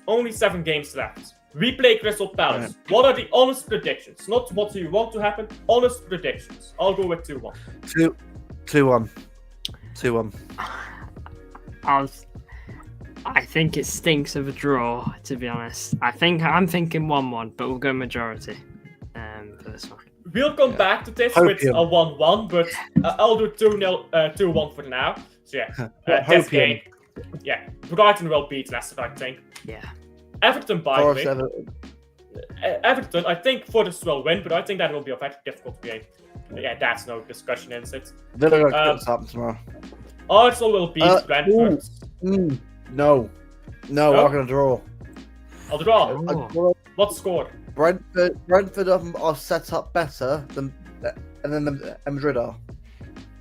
Brian and Bummo will score. That sounds so wild to say, but it's true, isn't it? It sounds wild, but I'm right. You know I'm right. Madrid are a PR Galactico team that think they're good. Brentford are a good team. They're a good team. So Brentford will go and get a result. What do you think, Connect? I do rate Brentford. I think they're probably major underrated, to be honest. It's got into 12th in the table. Yeah. You know what? Yeah, I think. Not a bad team. I think Brentford can get a draw against Arsenal at the Emirates. Yeah. 2-2 seemed like a fair score. Yeah, 2-2. Yeah. We've got 2 goals in it. No point in arguing about that. Liverpool is shit, by the way. They're shit. It'll be 2-1 or 2-0. It's gonna be I think Liverpool will limp their way over the title. They will. They'll just limp until they crawl over the finish line, like hopefully. I think Wolves win against Tottenham, to be honest. Yeah, it's Tottenham are just terrible, man. They're absolutely shit. You've seen the Frankfurt game against Tottenham Frankfurt. Yeah, how they are a disgrace. They are such a disgrace. How long do you reckon Ange Postecoglou's got, by the way? He's still here. I know. He's still packed. Is Ange Postecoglou? If you look up as Ange Postecoglou, the first thing that pops up is getting sacked. This manager is such a fraud. I don't know how he's still in, because I heard that his final chance was Newcastle will beat Man United, probably 3-0. Oh, Isak's going to cook United, mate. Oh, no one against Isak. Oh, yeah. Bournemouth Fulham. No. This is 5-0 Newcastle. I want to see him back at Newcastle 5-0. I want to see him back. Fair enough. I'll tell that. Bournemouth, I think, draws Fulham. What do you guys think? Because Bournemouth and Fulham are both very close teams, I think. Draw? 1-1. Yeah, 1-1. No, I just think Fulham win. You think Fulham win? We'll go majority. Do you know what? Because do you know what it is? Bournemouth have fallen off. Yeah, they've fallen off massively. That's wins true. in the last 5. I'll go with a Fulham win then. Is that fair? Bournemouth are a good team, but they're not ready for Europe yet. Nowhere near it. Absolutely. They haven't got the squad for it. They have the first team for it. They haven't got the squad for it. You've got to have it in a bit. So then after game week 32, so with 6 games left, we are 3 points behind Chelsea, 1 point behind Aston Villa, and still 4 points behind Newcastle. Remember, the top 5 gets Champions League this season. Doesn't say so here, but top 5 has been guaranteed to be Champions League now. So at the moment, we're in the Europa League spots.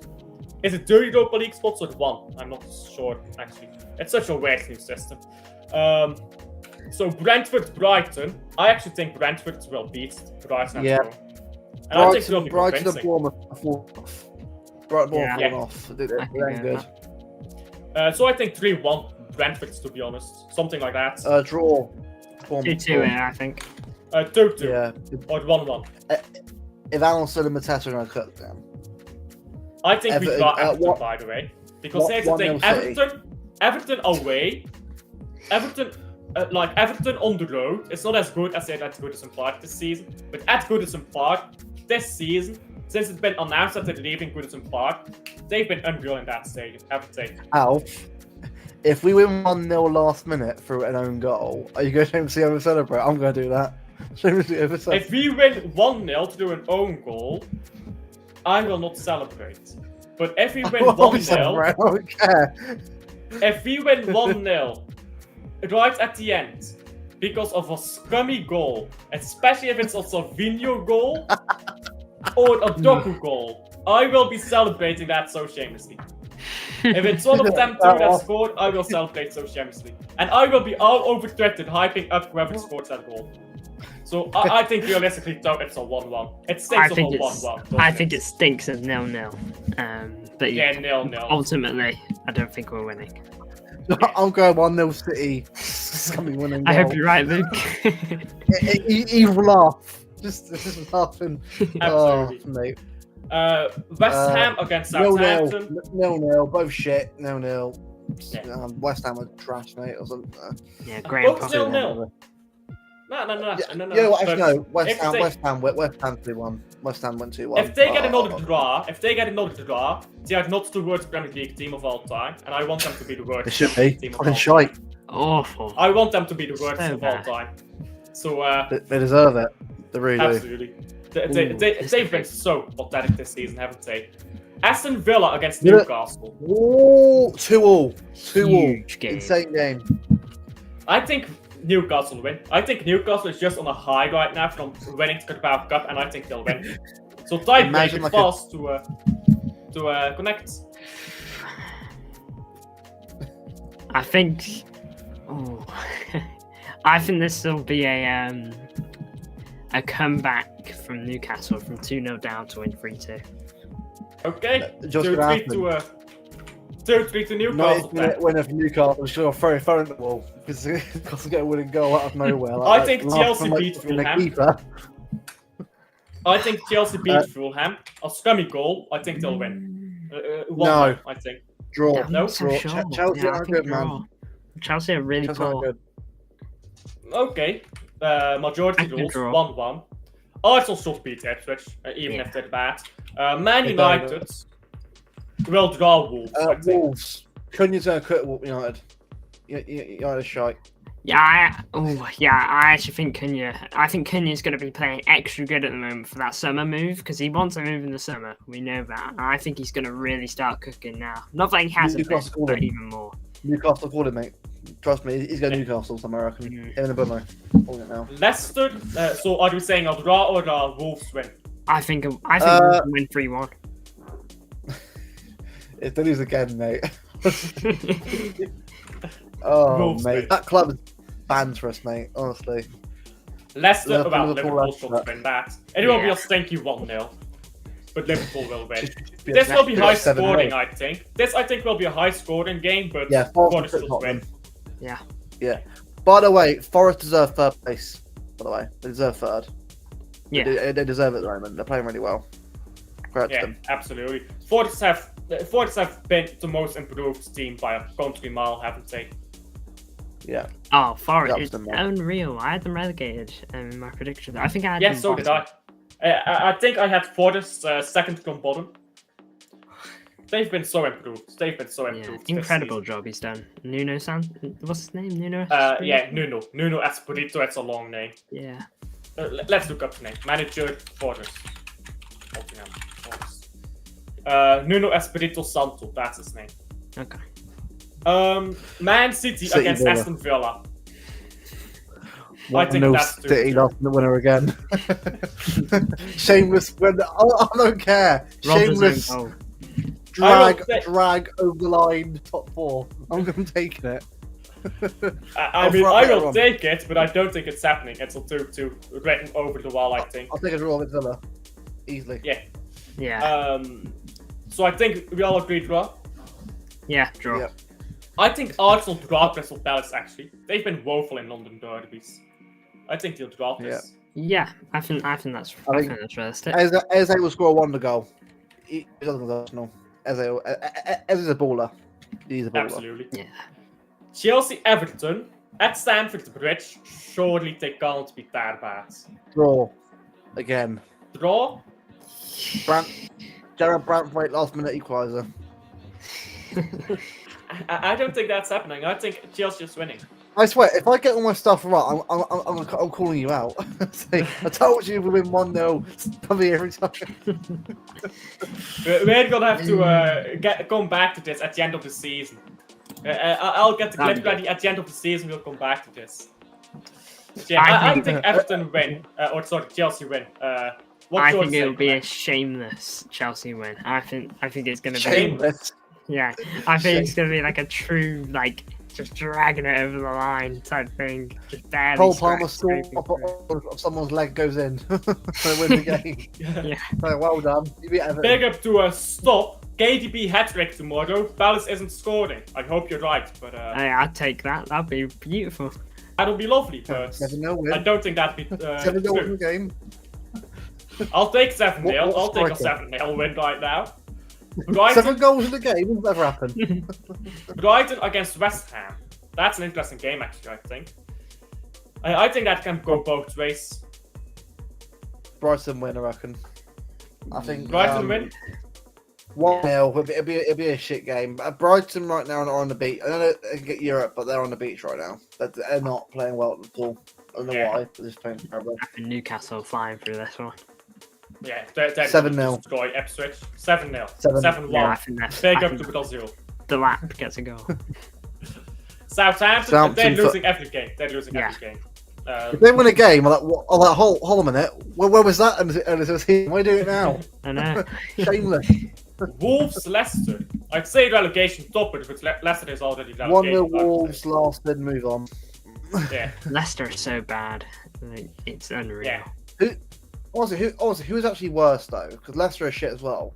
Leicester, Southampton. I mean, I don't think Leicester have scored in the Premier League for a while.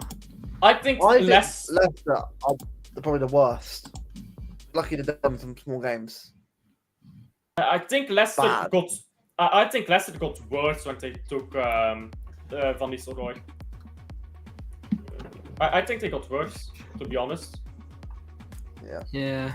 Last time Leicester scored a Premier League goal was January 26th. Right.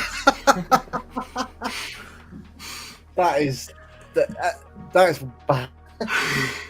Imagine not scoring a goal in months. It's not months. Last time that they was scored us. in general was against If that was us, man, this time we would have died by now. If that was us, not scoring for 3 months. The entire club would have been disintegrated by now. It would be the Etihad would have been torn down. Bournemouth, I think, draw beat Man United. No. Every game's a loss for United. Okay, losing every. I think realistically speaking, it's a draw or they'll win for the. I think it's a draw. I want it to be like 16th in the season. By the way, if Liverpool win this game, they win the league title. So I think they'll actually show up for that Tottenham game. Yeah, Anfield as well. Yeah, I think they'll win that game. 5-0, okay. And sacks. But no, they will not sack Ange. They need to lose 20-0 for Ange to be sacked. Yeah. 19-0, he's got a job. 25-0. I don't know how he's got a job. I could do better. Honestly, all three of us could do better than Ange. I can't lie. Forest against Brentford. I think Forest wins 1-0. Yeah, I reckon that's probably the game that I think pretty much confirms them top 4. I think the way it's going. I know it's early days still, but with the way they're playing right now, mate, I think they're gonna get it done sooner rather than later. Yeah. Yeah. So yeah, after the game week 34, Man City is still 2 points behind. Jesus Christ. So we've got 4 games We need to left. back ourselves. Liverpool have won the title at this point. Forest is pretty much confirmed top 4 in it. Like Chelsea can still take them over and Man City, but that won't happen. So, and we're way behind. We're way behind Newcastle, by the way. Look, I love it. If we can nick results against Villa Everton, right, I think we'll get top 4 easily. I think the thing is, right, players coming back from injury as well, for like Kanji, I think Ake's was back as well. We're getting players back from injury, which is good to the in the season. Ake will play 20 minutes and be injured again. He's back. He's injured again. Great. It's like Vincent Kompany in 2019. He's back. He's injured again. Difference is Vincent Kompany scores that goal. That makes us champions. And that was it. Yeah, we should beat Wolves at home. Yeah. If we don't, mate, I'm fucking out of it. It's over. I think Aston Villa. Pep out in like how many Pep out videos do you think I've made so far this season? 25. Well, realistic prediction. I think 10. 4. I've made 6 Pep out videos so far this season alone.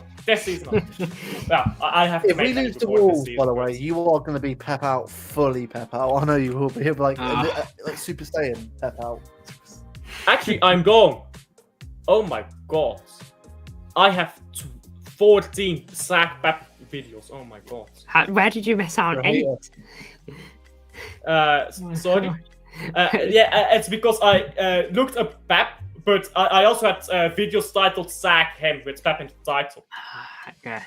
So I looked up. Oh my god! I've been overdoing my bit at this point. I think I'm starting to get why people think I'm miserable. Honestly, I'm not miserable outside of football. People think I'm a miserable man, but outside of football, I'm not this miserable. See, it brings out the worst. Football, you hate it. I hate the game. Why do I support it? Outside of it, love life. Yeah. Yeah. Aston Villa, it's like a drug addiction. You can't stop. Aston Villa. You get to withdrawals when you stop. Aston Villa, I think, will beat Fulham. Yeah. Everton, they should beat them. Maybe not a 3-0. Oh my lord.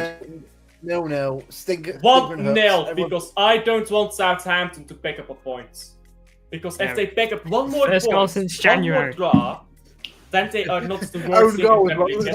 It's not even a double answer, it's own goal. Own goal, Tyler Dibbling, I beg. Tyler Dibbling, own goal. Because I don't these teams can score, let's be honest. You're high. West Ham, Tottenham, 2-2. 2-2, no one cares, move on. Yeah. Arsenal will Arsenal beat Bournemouth. Bournemouth. Arsenal win 2-0. Bournemouth are fucking done, mate. Yeah, Bournemouth have really fallen off. Brentford win 3-0. 3-0? Okay, yeah, that's fair. 3-0. That's about right. We'll be there. Brighton, Newcastle. I think this will be a boring 1-0. I think it's boring 1-0 to Newcastle. Ruter goal saves us top 5. Yeah. Well, we're not catching up to Newcastle. We are not catching up to Newcastle, to be honest. We can make this 1-0 and we're still not catching up. Negative fanning, wow. Liverpool winner. I think this is a draw, to be honest. I think Liverpool, after they win the title, Liverpool are done, mate. They'll be on the beaches, won't they? Yeah. Draw. They'll be on the beaches, so I think that's a draw. Crystal Palace against Nottingham Forest. Draw. I reckon it'll be a close one. I'll go with 1-1 here. Yeah. So we're 1 point behind Chelsea, with a worse goal difference, actually. No, that's not good. But we have some easy games coming up. That's what the fan base has been saying all season. We have 3 games left, and we're still not in top 5. And Aston Villa is smelling in our necks right now. They're breathing down our necks. We can't slip up. We cannot slip up. Newcastle against Chelsea. I think Newcastle win. It's at St. Yeah. James Park. Yeah. Draw. I can go with that. Draw. 1-1. Yeah, draw. No. Yeah. I think Newcastle win, to be honest. I think Newcastle No, win. Yeah, draw. I think Newcastle will win. Draw. Majority goals. Majority goals. Stop. Please. I think Well, Fulham God, beat man. Everton. Everton is not as good away as they are at home. Brentford, Ipswich. Yeah. I'll go 1-3. Yeah, Same 3-1. difference. Man United. Draw. No. Yeah, 0-0. Neither of 1-0 these have scored. Southampton. Yeah, 1-0 no, Southampton. no. I'm calling it right now. We're losing one. If we lose to the Southampton team, mate, sack the entire club. Oh, So God, if it's you lose the to ground. Southampton I team, can't go with that. 3-0 City. Yeah, that sounds about right. Tottenham. If we I can't think beat they'll actually Southampton, win. I think Tottenham will actually have a good game against Crystal Palace but because they need to have if at we least lose one good Southampton, game. mate, if we lose Southampton, mate, the question needs to be asked of everyone. So there, you're 'cause saying if you that is- lose to Southampton, you're Pep out? I actually will be. Clip it if you want to. Because if we You're can't going beat to say Southampton I will away, clip it up myself. I will clip it up myself. We're going to see if you Alf win, trying to- clip him. You know what the title will be of the video? Lucas will Pep out. Luke, toxic and negative. That will be the title. No, it'll be like, I'm done. Just at the end. Yeah, that will be on the I'm gone. thumbnail. Thumbnail will be Luke's face. I'm done. This is the end. And title will be I can't take Luke it is anymore. toxic and negative. Yeah, I don't know. Wolves against Brighton. Brighton should win that. Yeah. Bournemouth, Villa. I think this is I mean, a draw. Villa should Actually. win. I think this is Yeah. a draw because Bournemouth has fallen off, but they should have one game at least where they just show something at the vitality. This is their I think last game. Bournemouth get a 1-0 win. 1-0 win to Bournemouth. So Yeah.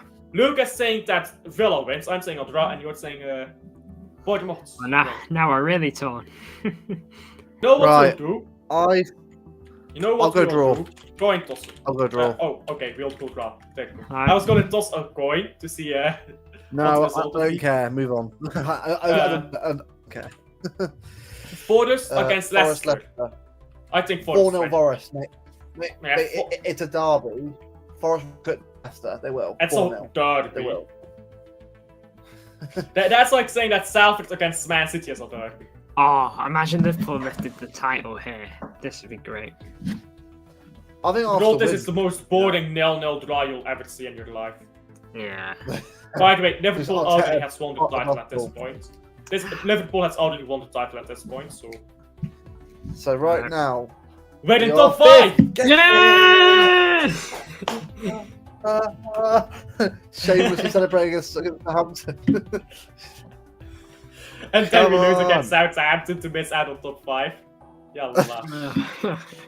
Gosh, put me through that. Newcastle, Arsenal. I'll go with a draw.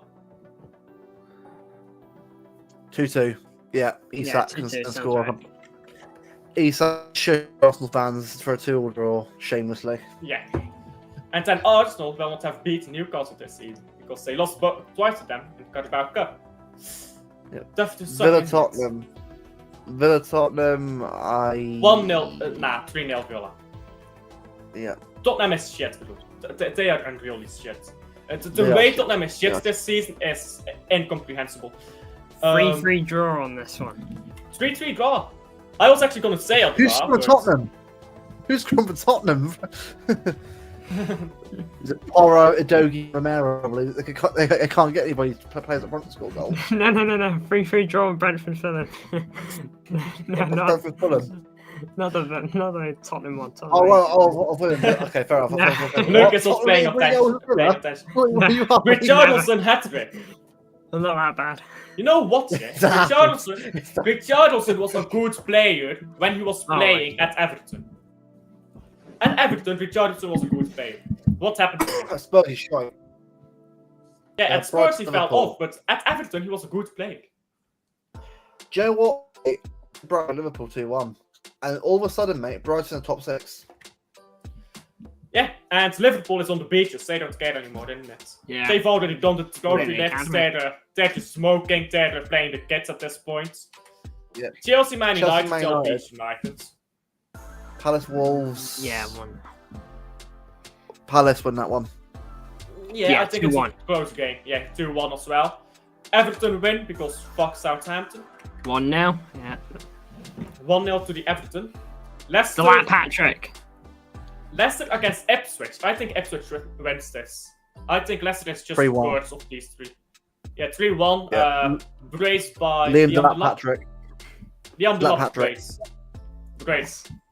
Because I He's am just in the praying. crowd, but already down. You're already gone down, mate. Wait, you should be. You know what we need to do? We need to buy Liam Delap back with his buyback clause and then sell him for a high price. Imagine if he did that. That would be the best deal ever in Premier League history, honestly. If he could do that. Because that way we also rob Ipswich of a lot of money, don't we? Man City against Bournemouth. I think we win. City win. Last 2-1. home game, Kevin De Bruyne, one last dance. I think Yeah. 2-1. Yeah. I think this is a draw actually, because West Ham, if they get another draw, then they'll be in 14th instead of 15th, which is a great difference. This is a great difference, guys. Actually, By no, the way, no, wait. Look at 17th.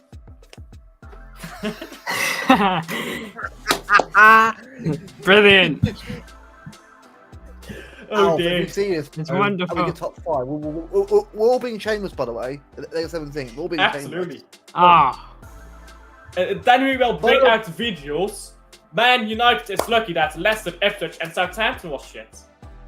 Yeah. By the way, though, we haven't beaten this United team this season. They're shit. It's how bad it's got for us, by the way. Yeah, it's a skill issue, I suppose. We should have seen It them is at Old massive, Trafford, massive skill to be issue. honest. Massive skill issue. Yes. We should- if you Just beat shit. them at Put the if crowd he down. beats them at You Old what? Trafford, I will be quite confident in us winning and us getting top 5 right now. Yeah. I Right, know. final game of the season. Bournemouth Oh, beats yeah. Leicester. Yeah. We'll skip this They'll for cook now. them. We'll come back to that. Yeah, Ipswich we'll go back. against West Ham. West Ham If win we- 1-3. Ipswich win, Yeah. actually. Ipswich win. I think it's the last home game. Final game One of and a Prem. half. They West can't Ham catch stage. that. Relegated on 23 points, by the way. Like 24 points being what- enough to survive relegation. Yikes. For a team, by the way, that from League One to Premier League, by the way, is unbelievable. Like, I know they're relegated, but when you think that's supposed to be a League One team still, fair play to them. Yeah. Getting up Fair twice. enough. Fair enough. Liverpool Liverpool, probably win. Last game of the season, they just won a league title. yeah. Yeah. Man United draw Aston Villa. Villa gonna batter them. They're gonna absolutely bombay them. Oh, 3-0 Morgan Villa. Rogers going 1-4. to 1-4 to Trafford. New Rashford on the pitch somehow. Scores Yeah. a goal. United. I He's bet broken Rashford scores against Man United. Well, he won't be allowed to, will he? He's on loan. But I'd love it if he. Yeah. If he's on You're not allowed to play against He's- your. You're not allowed to play against your But- home club. off the bench, scores a goal. Because United. Last minute winner. I think Newcastle beats Everton. We will skip that as well. Arsenal will beat Southampton. These are two games. Tottenham, Here. Brighton. I think Tottenham. Actually, nah, they'll lose. They will lose. Where is Tottenham in the table right now? Yikes. Yikes. I'll go 1-3 Brighton, and then I'll go 1-1 Wolves, so that Wolves goes above Tottenham. And then Tottenham is in 15th. Right. So, how we're looking then so far, mate? How we're looking so far, mate? Calculation. Fifth. We are 5th, but last game by City and Chelsea are not calculated. We only It's need a Kev's draw. last game will win. We only It's need a Kev's draw. last game will No, win. we don't. Oh, We'll yes, we win. do. If let's say Chelsea win 2-0 and we draw against Fulham, then we are top 5. But if Chelsea win by 3-0, then we're still top because we have more goals scored. And they're not beating Forest 3-0, let's be honest. No, not at the Forest ground. I think, by the way, I think Chelsea lose more games than they're actually predicting, by the way. I think they will. I'm not sure about that, but it's good. It's good to have a... No. Be real. No. We have a pessimistic prediction here, and we're still top 5. We are being toxic and negative, and we are top 5. Think about that. Toxic and negative, and top 5. Right, well... Celebrations. Mate, you're positive, mate. Every win every game. Yeah. We're third. Yeah. Shameless positivity. Have you predicted Everton to win every game? Newcastle to win every game, by the way. We predicted draw here. Mate, if Newcastle finished third behind us that by much, that's mad. Oh yeah, we predicted Newcastle to lose here. But I think Newcastle is... I don't think we can get third even if we win every game. Because I think Newcastle will pretty much win every game of the season. I think they'll have maybe 1 or 2 games that they don't win to the end of the season. And that's it. But yeah. Toxic and negative. And we're top 5. Guys. We'll take now this. all we have to do is win the FA Cup. We play Forest. Wait, we play Forest, right? Forest at Wembley, yeah. Yeah. FA Cup. We play Forest at Wembley. What do you say about the FA Cup, by the way? Because I think we'll get to the finals and lose to Aston Villa.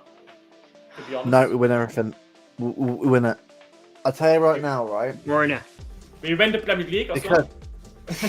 Remember, Haaland and Rodri will both be back for that game. I don't think either will play. I don't think either will on play the that bench. But mate, you never know, do you? You never know. On the bench. And then Haaland off the bench scores the winner. We will be there. Yeah, and then we're all like shirts off, celebrating a last minute winner against Villa. And then Rashford threw on goal last minute, and it's an open net. Oops, that's what I want. I was actually more negative about where Man City was until we went through this here. I still don't think we're a bit. I still think we need to win these games, but we still can get top 5. I think we'll do better than. I think we'll do better than that. I reckon. I'm not saying we'll do massively better. I think we'll get a couple more wins than we didn't expect. I reckon. I hope. We'll be okay. I really do hope so. We've been terrible this season. I desperately want to end on a high note. Pep Guardiola, though, needs to stop doing these weird uncle lineups. Like, get the uncles If we see it tomorrow. If we see it tomorrow again. Bro, if Nico Gonzalez is not playing tomorrow, if Nico Gonzalez is not in the starting lineup tomorrow, I will end my watch long immediately. I promise you. I will immediately end my watch long. If I see some Bush Kelsey tweet out, Gonzalez is in the squad, turn it off. Going outside. Because honestly, he better bloody get. Like, honestly, we didn't play him. We do. Yeah, we do. But, by the way, Luke, do you know where to get the Club Brugge game? Club Brugge Genk. I do. I have a way of doing it, but I won't say that on here. I said it before. Total Sport Tech, Reddit Sports, has gold. There's plenty of sites out there, isn't there? Where shall we redirect this to? Zeer is live right now. I've not redirected to him in a while. Sure, I think Zeer, unless anyone has someone else. No, to be honest, I think everyone's pretty much done now, aren't they, for Friday? Because the thing is, with tomorrow's game, right, it's pretty. I know it's a big game in a way, but it's still pretty dead though. Apart from that, I think everyone's gonna think, look, just get the win, then we'll move on. Actually, Zed is doing a watch long. He'll be rounding up soon as well. As well. So we will redirect to Liam then, I guess. Not sure if Liam is still in chat here. There you go, I've set that up. We're not ending stream yet because it goes live in like 10 minutes. So for the last 10 minutes here, we will talk about FA Cup. I know we're getting ahead of ourselves, but let's talk about FA Cup here for the last 10 minutes. Wait a minute, let me stop sharing my screen as well. There we go. FA Cup, I've said consistently, I think we beat Forest in the FA Cup. I think we beat Brighton in the FA Cup. Obviously, we didn't get them, but I think if we got Brighton, we would have beaten them in the FA Cup. I said we would beat Bournemouth 2-1 in the FA Cup. Like, I'm toxic and negative. Go back to my preview in the FA Cup. I said we are beating Brighton 2-1. But I think we will lose the final to Aston Villa. I think we are losing to Aston Villa. Connect, you can go off first. For me, this can partly depend on oh no, never mind, I'm off then. Don't worry, I do that a lot too. Yeah, oh, it's a tough one. I think I want to say that we'll win it because it's De Bruyne's final chance at a trophy of City. Hopefully that'll get the players more up for it now. And I do want to touch on a point that Luke made about the return of Rodri and Haaland. Rodri was rumoured, I think Pep mentioned that he could return before the end of the season. Now, and obviously I only want that if he's actually fit to play. But if he is and he comes in and improves the team, who knows what we're going to be like. Not saying that we'll be the world-beater team that we have been, but Rodri in this team inadvertently improves us. Absolutely. And so it really can depend on that, and if Haaland's back too, because what was it, 5 to 7 weeks? That'll be before the end of May that he's probably back, hopefully. It can really just come down to that. Well, apparently he's doing well already. Is he already in open training again? Well, no, I'm saying apparently he's already improving a lot already from what's been said. Apparently now, I'm not saying he should play at the moment. I'm saying that you want to at least get a little bit of fitness into him before we start saying, right, Haaland, save us, please. No, I need to... look, I looked at him in pictures obviously at City. He's looking a lot better after the injury. Looks all right now. So hopefully we'll start seeing him towards in April. Hopefully. So... What I will say is that an ankle injury tends to recover very quickly. Your ankle is surprisingly durable, actually, considering how quickly it gets hurt. It also heals very quickly. Yeah. So, I would not be surprised if he starts the cup final. To be honest, I don't think he will, but I won't be surprised if he does. Haaland, Rodri, super subs. But you know what, yeah? If Haaland scores in the cup final, he will have scored more goals in a he already scored a brace in the German cup final, by the way. People forget that. Yeah. Give people Dortmund, yeah. I watched that game. Brace there.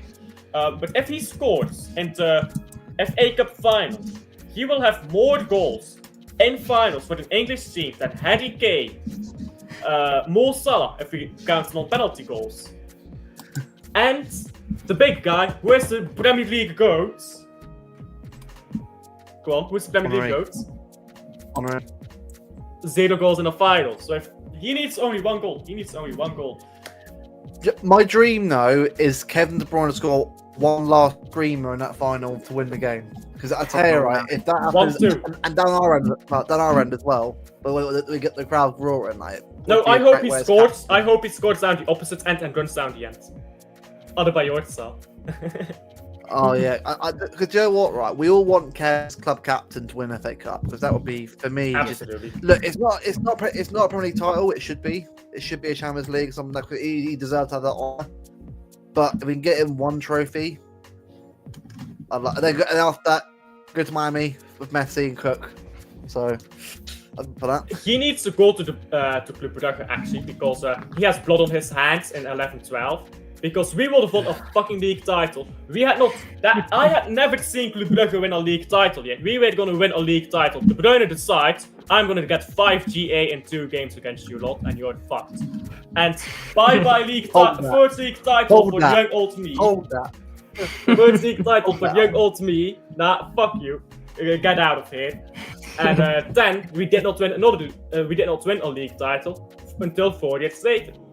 Man City ended up winning a league title though, which, as a kid growing up, I never expected to see Man City winning trophies. I was always growing up thinking, yeah, I'll see Club Brugge winning trophies. in third season I was watching football. One of the first memories I have of watching football is watching us win the cup in 2006. So, or 2006-7. So, my first memories of football is Club Brugge winning trophies, Man City being shit. So I never had the expectation of Man City will win trophies. 2012, I expected Man City, okay, we're good, but we're not going to win it. And I expected Club Brugge is going to win a league title. De Bruyne said, nah, mate. And then Aguero said, yeah, we're winning the title. So that was something I never expected to see. Yeah. So, my first time watching City in Europe properly on TV, because reasons, but I watched us play Juventus away in the Europa League in 2010-11. All right. Now, this was the team we played in that game. Shea Given in goal. Jerome Boateng at right back. Jerome Boateng, the same guy with the Bayern cooked. Mike Richards at centre back. Oh yeah, he bursts onto the scene, guys. He bursts onto the scene. Yeah. Dedrick Boyata. Remember him? God, yeah. Boyata is at Club Brugge now. Did you know that? Yeah, I saw that recently. Yeah. Wayne Bridge left back. Yeah, he existed. Patrick Vieira and James Milner midfield. That's not that bad. Then Adam Johnson. No comment. Sean Phillips. Then Alex Nimley. Do you remember that name? Heard of it? It was a youngster coming through at the time that just didn't do anything at all in his career, but you know. And then Joe, who got the goal, by the way, in that draw. That was our team in the Europa League. That is like mental whiplash. And by the way, we bought off Nimley for Zabaleta, by the way. We bought a striker off for a right back. We bought Buddy US, but we bought on Chris Chandler. It's like a academy player. I forgot that Chris Chandler existed. We used to have him. Our bench, by the way. This is our bench, by the way. Is it Steven? Is it Taylor? Is it the second choice goalkeeper? Zabaleta, a guy called K, and me on the bench. Ben Me was not our bench in the Europa League. Ben Me. Ibrahim. Do you not know who Ben Me is? No, I know Ben Me. You're too young, you're the plastic. And by the way, on Juve's bench, you had Iaquinta and Bonucci. That was Juve. This is how old we are, man. Juve's team was... When did Bonucci retire? Bonucci. How do you spell Bonucci? O-N-U-C? Yeah. When did he retire? Oh, he's still playing football. He still plays football. Is he? Oh, sorry, no. He retired last season. Sorry, I spoke wrong. I thought, yeah. Bonucci was a baller, I can't lie. He was such a baller. But this is what I mean, like, look, because for me, right, watching that in Europa League, right, obviously at the time, we were obviously a team on the up, but that's a team without David Silva and Yaya Toure in it. We were like a third strength team. He got a draw at Juve.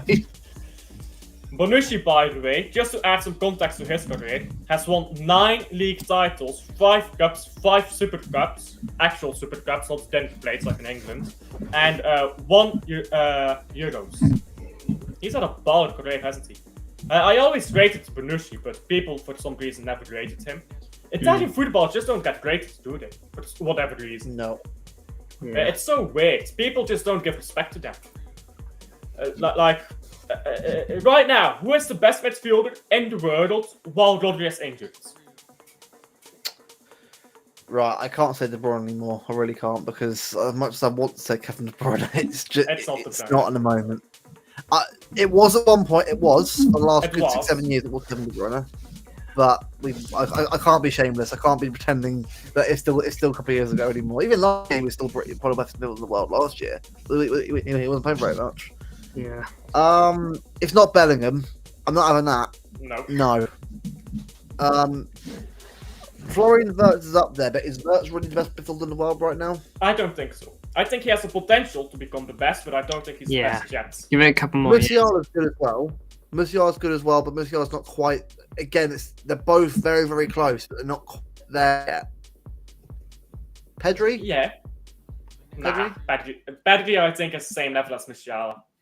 Different position, of course, but like I think it's at that same level. I think it's either Barella or Valverde. It's one of them two. Barella. Yeah, Valverde. Oh, Valverde. Yeah. Bro, if we had Valverde at Man City, oh my god, Pep would still bash him. Valverde. Imagine if we got Bellingham in. By the way, imagine Bellingham and Haaland in the box right now. You know what Bellingham does, yeah? He crashes the box. The amount of I think, yeah, Bellingham will make Doku better. Like Gundogan, by the way. Like Gundogan used to do. That's why he was out Gundogan replacement that we failed to get. The amount of cutbacks that Doku would do to Bellingham, and he finishes them, by the way, Bellingham. But Bellingham would be so good for us. But yeah, Valverde and Barella. Who talks about Barella? Let's be honest, nobody talks about Barella. No. Why not? Because he plays for in Serie A. Well, prediction that I made at the start of the season. At the start of the season, I predicted Internazionale to win the treble. Right now, they need to win a second leg in the semi-final of the Coppa Italia at home to go to the final. They're probably going to beat Bayern München at San Siro. So then they're in the final of Coppa Italia, they're top of Serie A, and they're in the semi-final, which is really the final, against Barcelona. Because I think either Barcelona or Inter Milan will do the treble. I think they're both winning the double. I think one of them two will win the treble. I think we're pretty much guaranteed to have a treble this year, aren't we? Because PSG is on a treble as well. I'll tell you one player who's underrated, by the way. Desiree Doué. Oh, he looks good. Here's the thing, yeah. I remember at the start of the PSG watch along, I said Desiree Doué is mad overrated, and by the end of the PSG watch along, I was sucking him off. I remember that watch along. That goal he scored, by the way, which I say not far off Kvara's goal. But no, all four goals were good, by the way. Even Villa's one was well worked to begin. Just quality to get that in. But all four goals, even Villa's goal was a great team goal. Right, it was a great team goal from Villa. Yeah, absolutely. It's a great game overall. I thought Villa played pretty well, but it's a better team beat them in the day. Yeah. By the way, really well. By the way, I got cooked for this, but I'm guide. I'm about to prove something that I'm guide about. I got cooked for this, but I'm about to prove I'm guide. Lamine Yamal's finishing is only slightly better than Savinho's. Damn. I'm about to prove it. Give me a second here. I'm going to share my screen. Lamine Yamal, Savinho. Yeah. Before we end the stream, by the way, just trying to think. Do you honestly think, right, a City player deserves to get into the Premier League team this season? Haaland, and that's it. Isak? No. Possibly? No.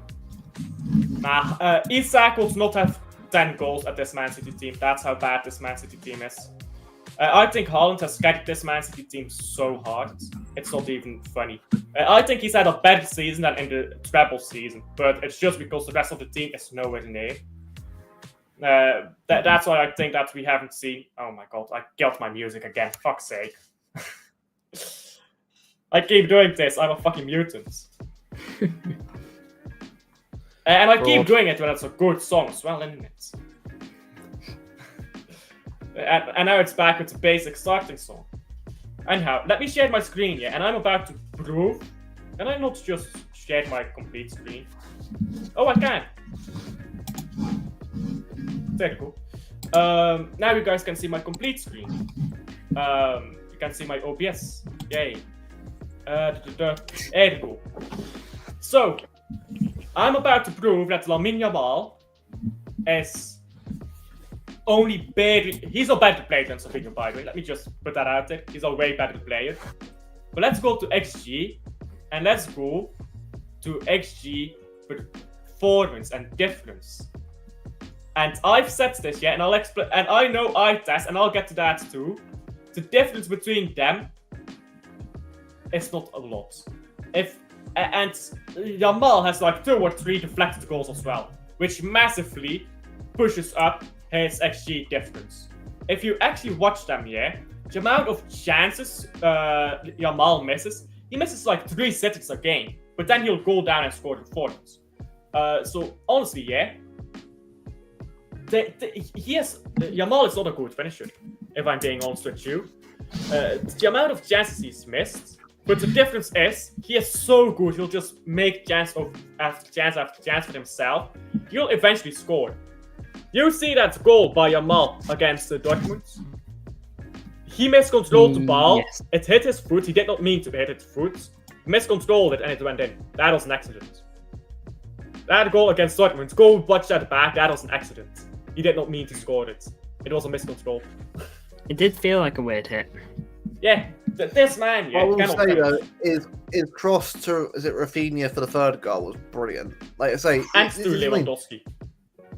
It's what I mean. Like he's a talented player. Is he world class? Is he world class?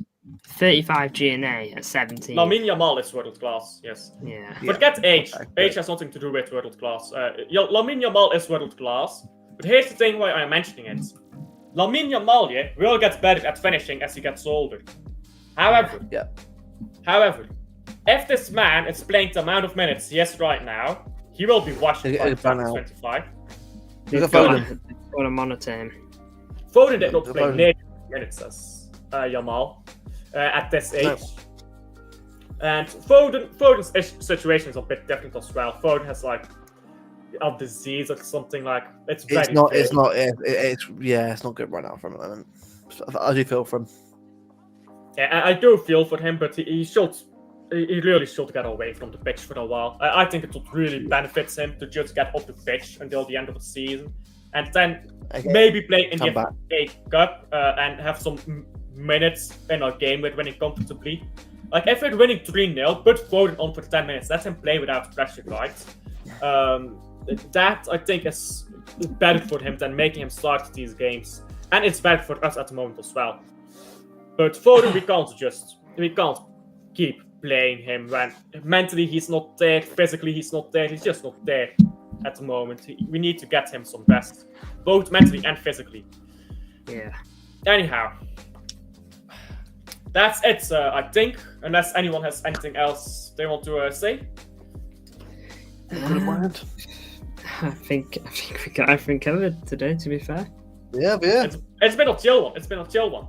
So, thank you to everyone for checking in. Subscribe to Luke and to connect to our channel. It's in the pinned comments. Actually, I didn't pin the comments. I'm a mutant. It's in this comment all the way upstream. Let me just copy paste that into the chat. There you go. Now we can stop complaining. It's in this comment, so go check their channels out. And I'll see you guys on the next one.